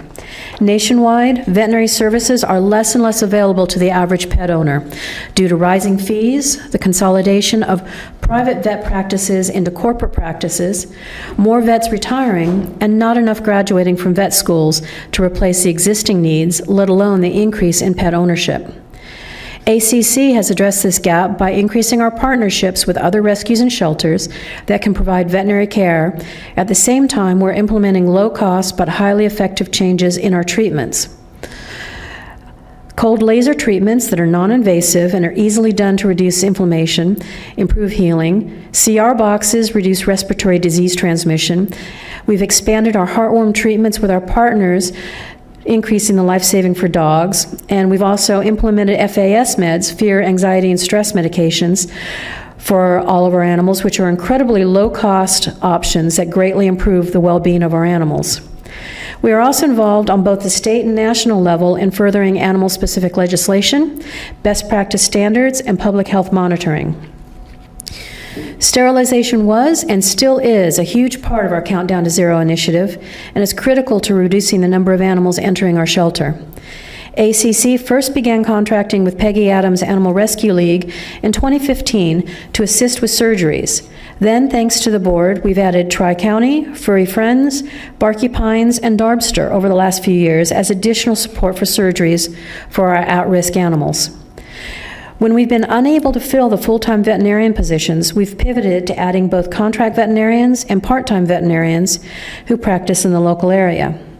It should be noted that the figures in the slide do not include the thousands of additional surgeries that are performed by other shelters, rescues organizations, and private veterinarians that are not contracted through ACC. Surgeries are not the only mission-critical service we provide to the county. During emergency activations, we are responsible for setting up, manning, and managing the pet-friendly shelters. Housing hundreds of animals for the duration of an emergency, they're staffed with animal and clinical staff from ACC who can manage the care of stressed-out pets. And while we're doing this, we also need to staff and secure our existing facility and all the animals in it, while our field officers respond to dozens of calls related to the emergency. Part of the preparation for storms is the utilization of our new foster coordinator and public relations specialist to get the word out about storm fosters, our new storm troopers. Our last emergency activation for Hurricane Milton saw us send out to foster and rescue 230 dogs and cats in less than 18 hours, which was amazing. All of them ended up being adopted, either by their foster parent or soon after the return to the shelter, because the foster parent gave us such wonderful notes. Again, pet overpopulation is a community problem, and the best solutions come from our community involvement. And who better to exemplify our community than our volunteers? Last year, we had 367 volunteers who contributed the equivalent of 7 full-time staff. These volunteers help ACC do more than just warehouse animals. They played with, walked, cuddled, bathed, and cleaned up after the animals. They are also our community reps at numerous events, and they've used their personal and social media contacts to help us market the animals at the shelter in order to find them good homes. They are major contributors to our continuing increase in life saving. Our top 10 volunteers, based on hours served, have each given hundreds, if not over 1,000 hours each, which doesn't include the time that they also contribute fostering pets, blasting social media to get the word out, and representing ACC to those who just want to say all they do is kill animals, by telling what really happens at ACC and how hard everybody works. Our life-saving efforts are vastly improved by partnering not only with our volunteers, but with other like-minded nonprofits and corporations that support our mission. Not only do we have over 120 individual rescues and shelters that help by pulling animals that we either don't have room for or don't have medical capacity for, or pets that can't take the shelter noise and congestion, they also spread the word about what ACC is doing. 5 of our partners also provide sterilization services to the public, funded in part by contracts with the Board of County Commissioners. These contracts have helped our county tremendously by providing surgeries that are keeping our pet population partially in check. Additional partners have been providing in-kind services, low-cost food and medicines, staff training and support, laboratory equipment, small grants, tools, and supplies to help save more animal lives. And to wrap it up, we're going to talk a little bit about the budget. The adopted 2025 budget for animal care and control is $16.8 million, including $3.2 million in revenue, and supports 130 positions.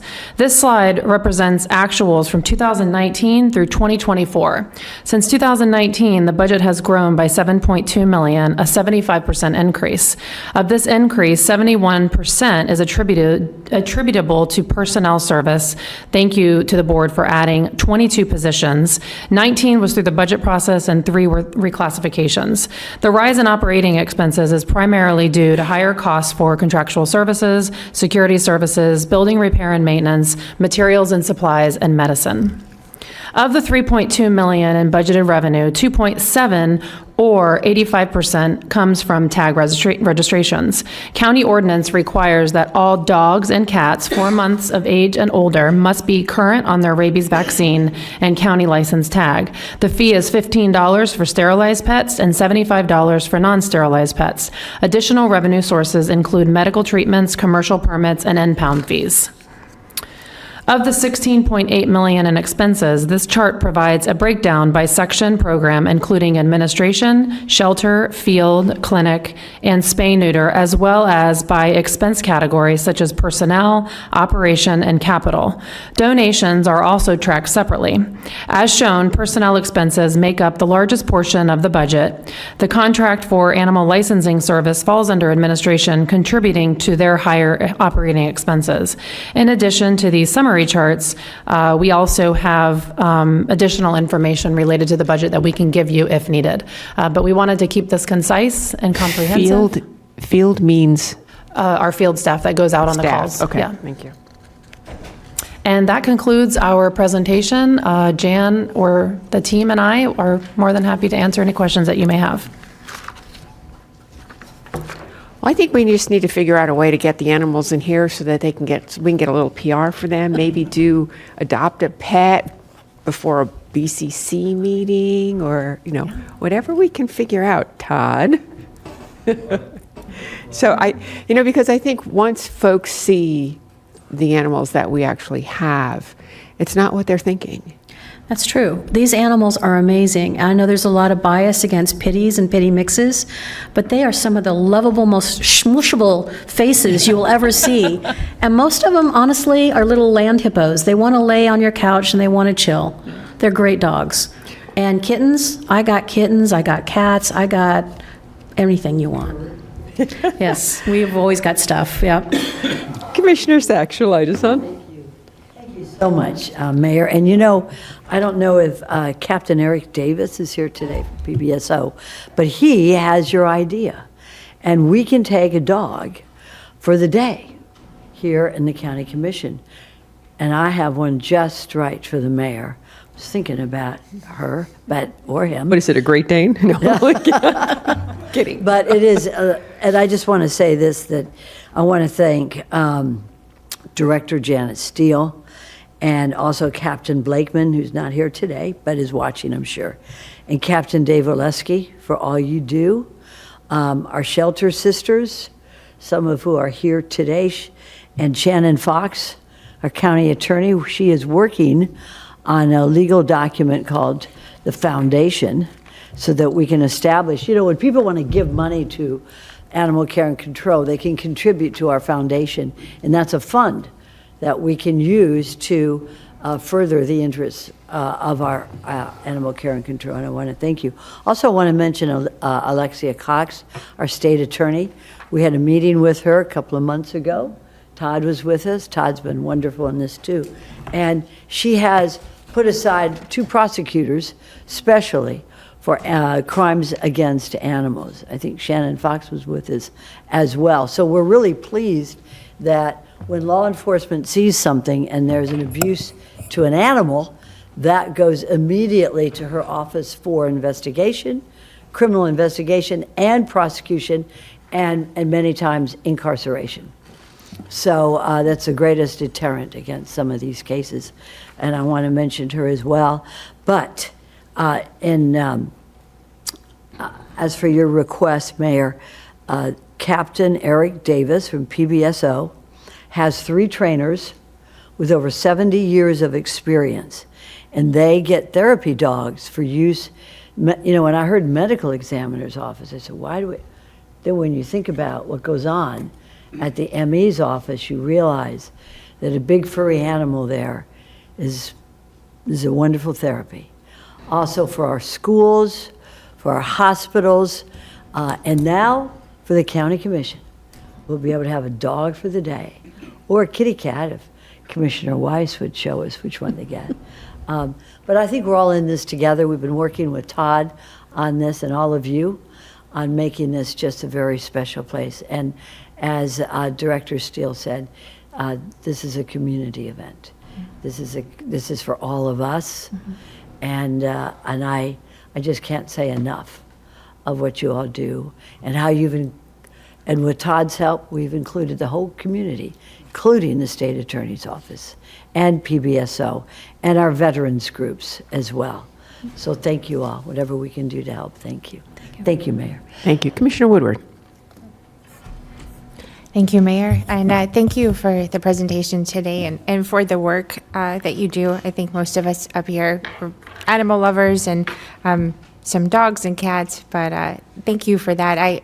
All of my dogs have always been rescues, and I tell people, you know, they really are the best. I don't know what they are, but their hearts are just so big and wonderful. Even the little guy that I got from you guys recently.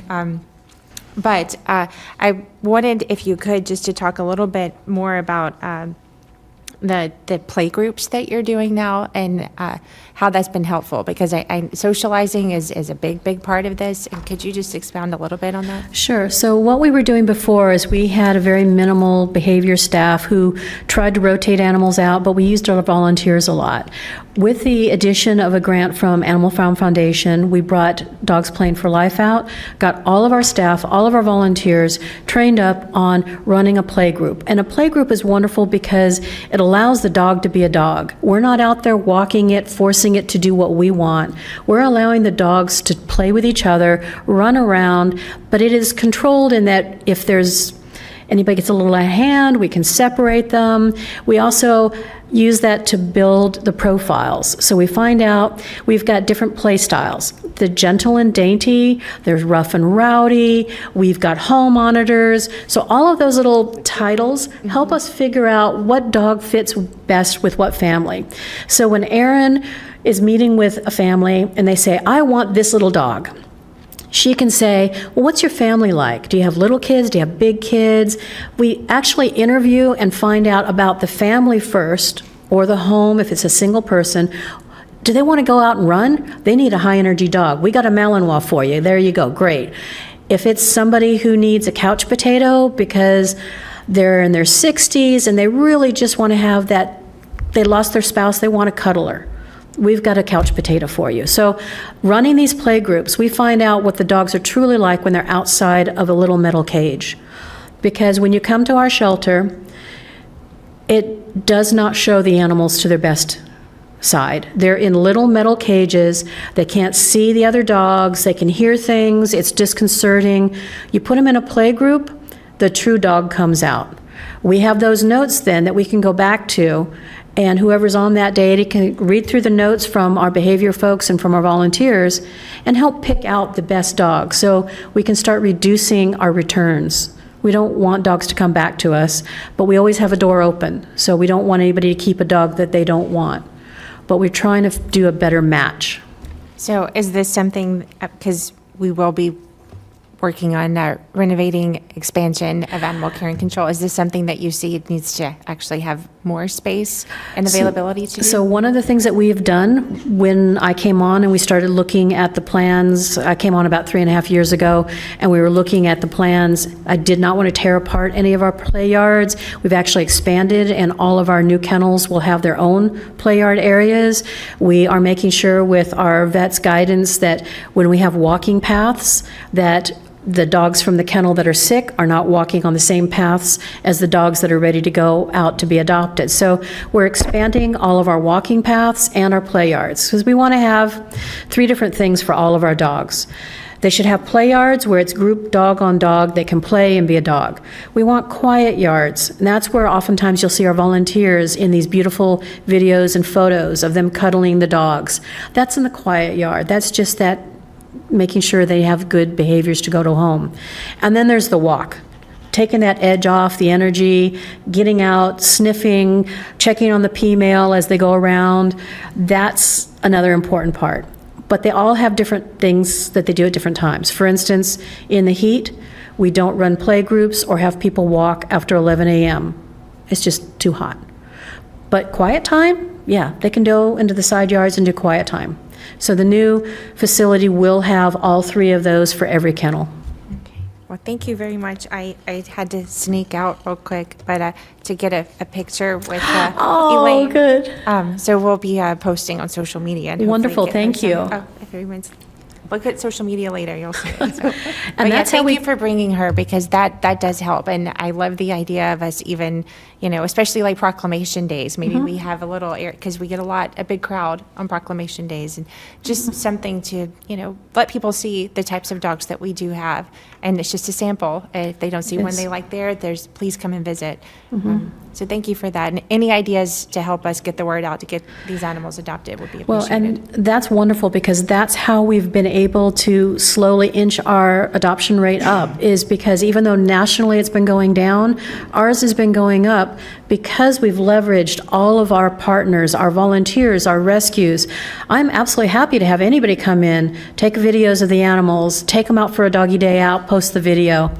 That's how people will see what the dog is really like, not in a little metal cage. Thank you. Thank you. Commissioner Weiss.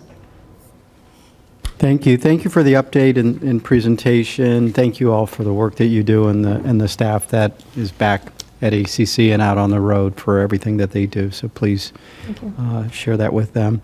I also want to thank our rescue organizations and the partnerships. I know my wife and we interact a lot with them directly, and we know, she's watching what's getting pulled from ACC by who, and then she'll then follow up and go get them.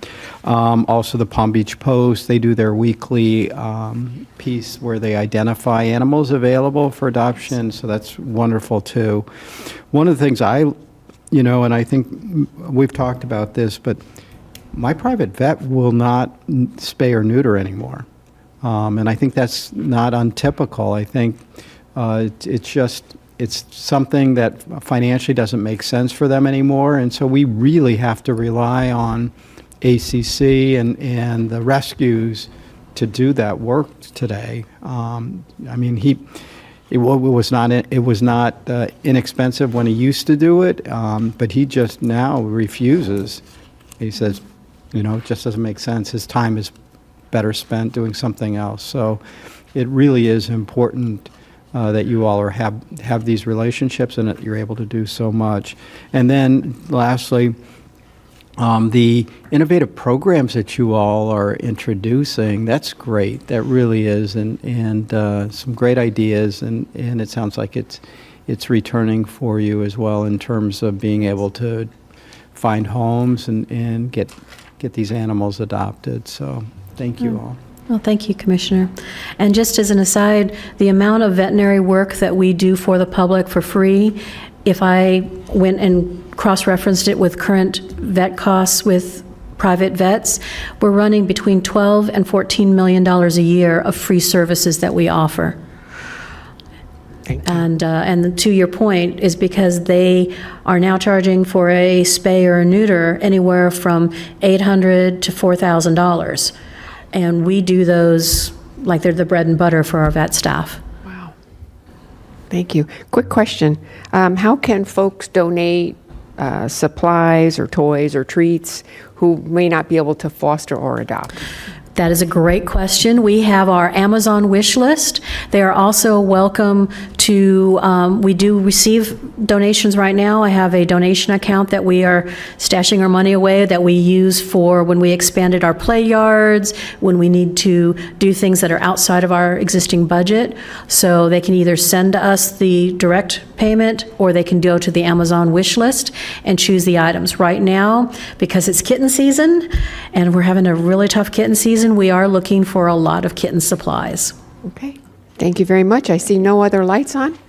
And so I guess that would conclude the ACC presentation. Thank you so much for being here.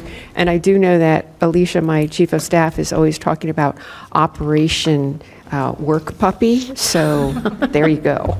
We'll be in contact. Thank you. Thank you so much. All right. We are at the end of our workshop.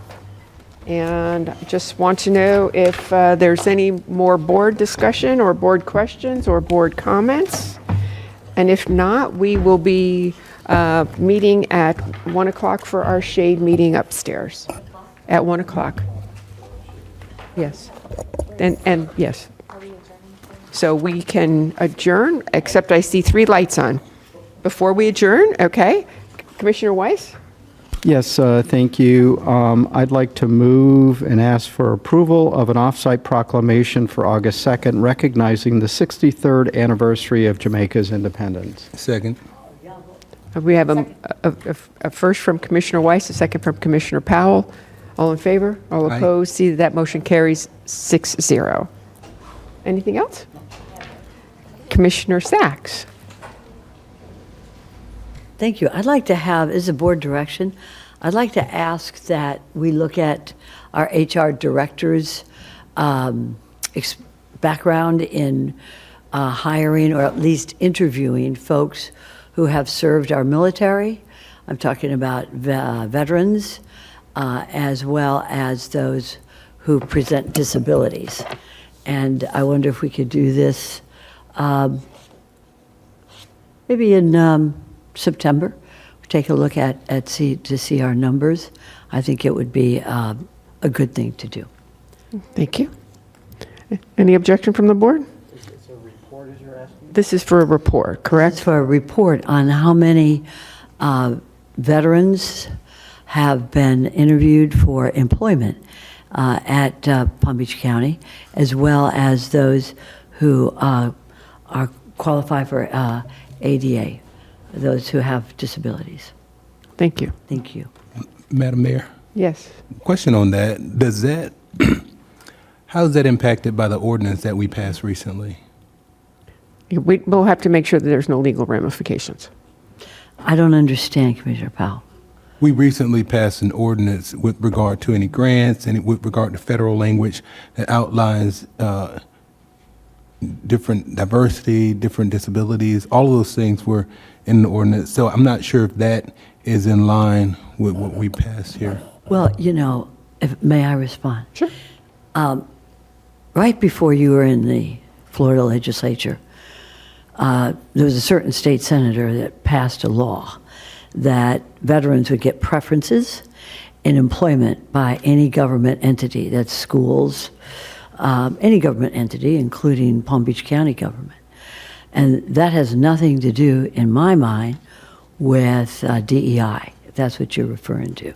And the same thing, ADA just celebrated 35 years of working with those with disabilities to get employment. And that has nothing to do with DEI.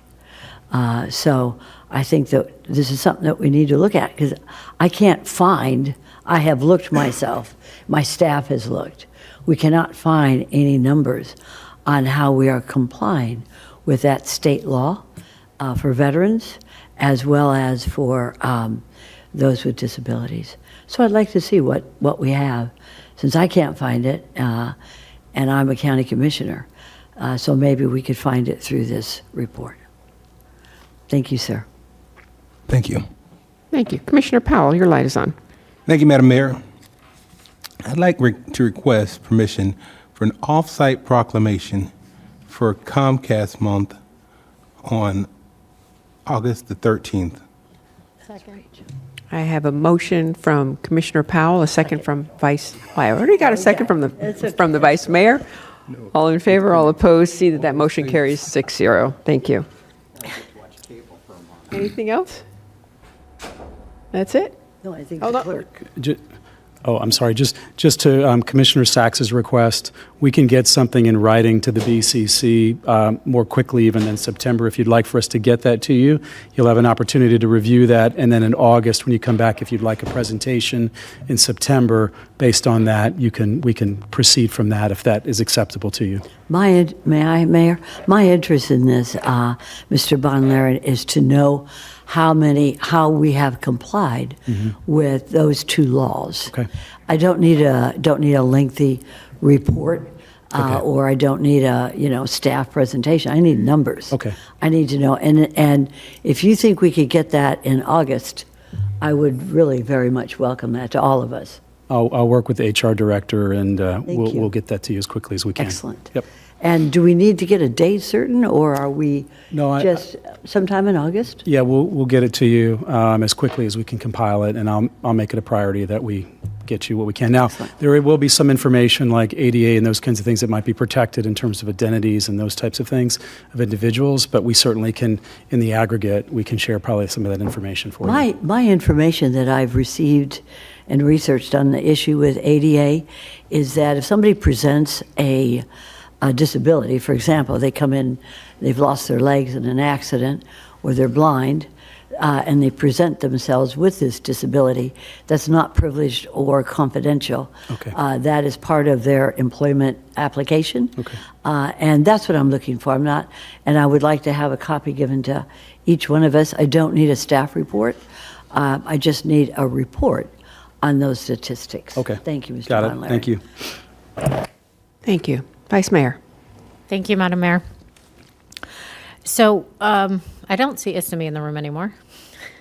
A few months ago, or a couple months ago, I had Istemi look at a water utilities property that isn't potentially being used. And there's a huge area, and I actually had a meeting with Administrator Bonlaren prior to him being our interim regarding some space or very vast areas that do not have any cell coverage out in the area. And so identifying a property for water utilities, there was a conversation, from my understanding, that had been had that it could be co-located, a cell tower on a property that we currently would use for a future expansion of water utilities without really any problems.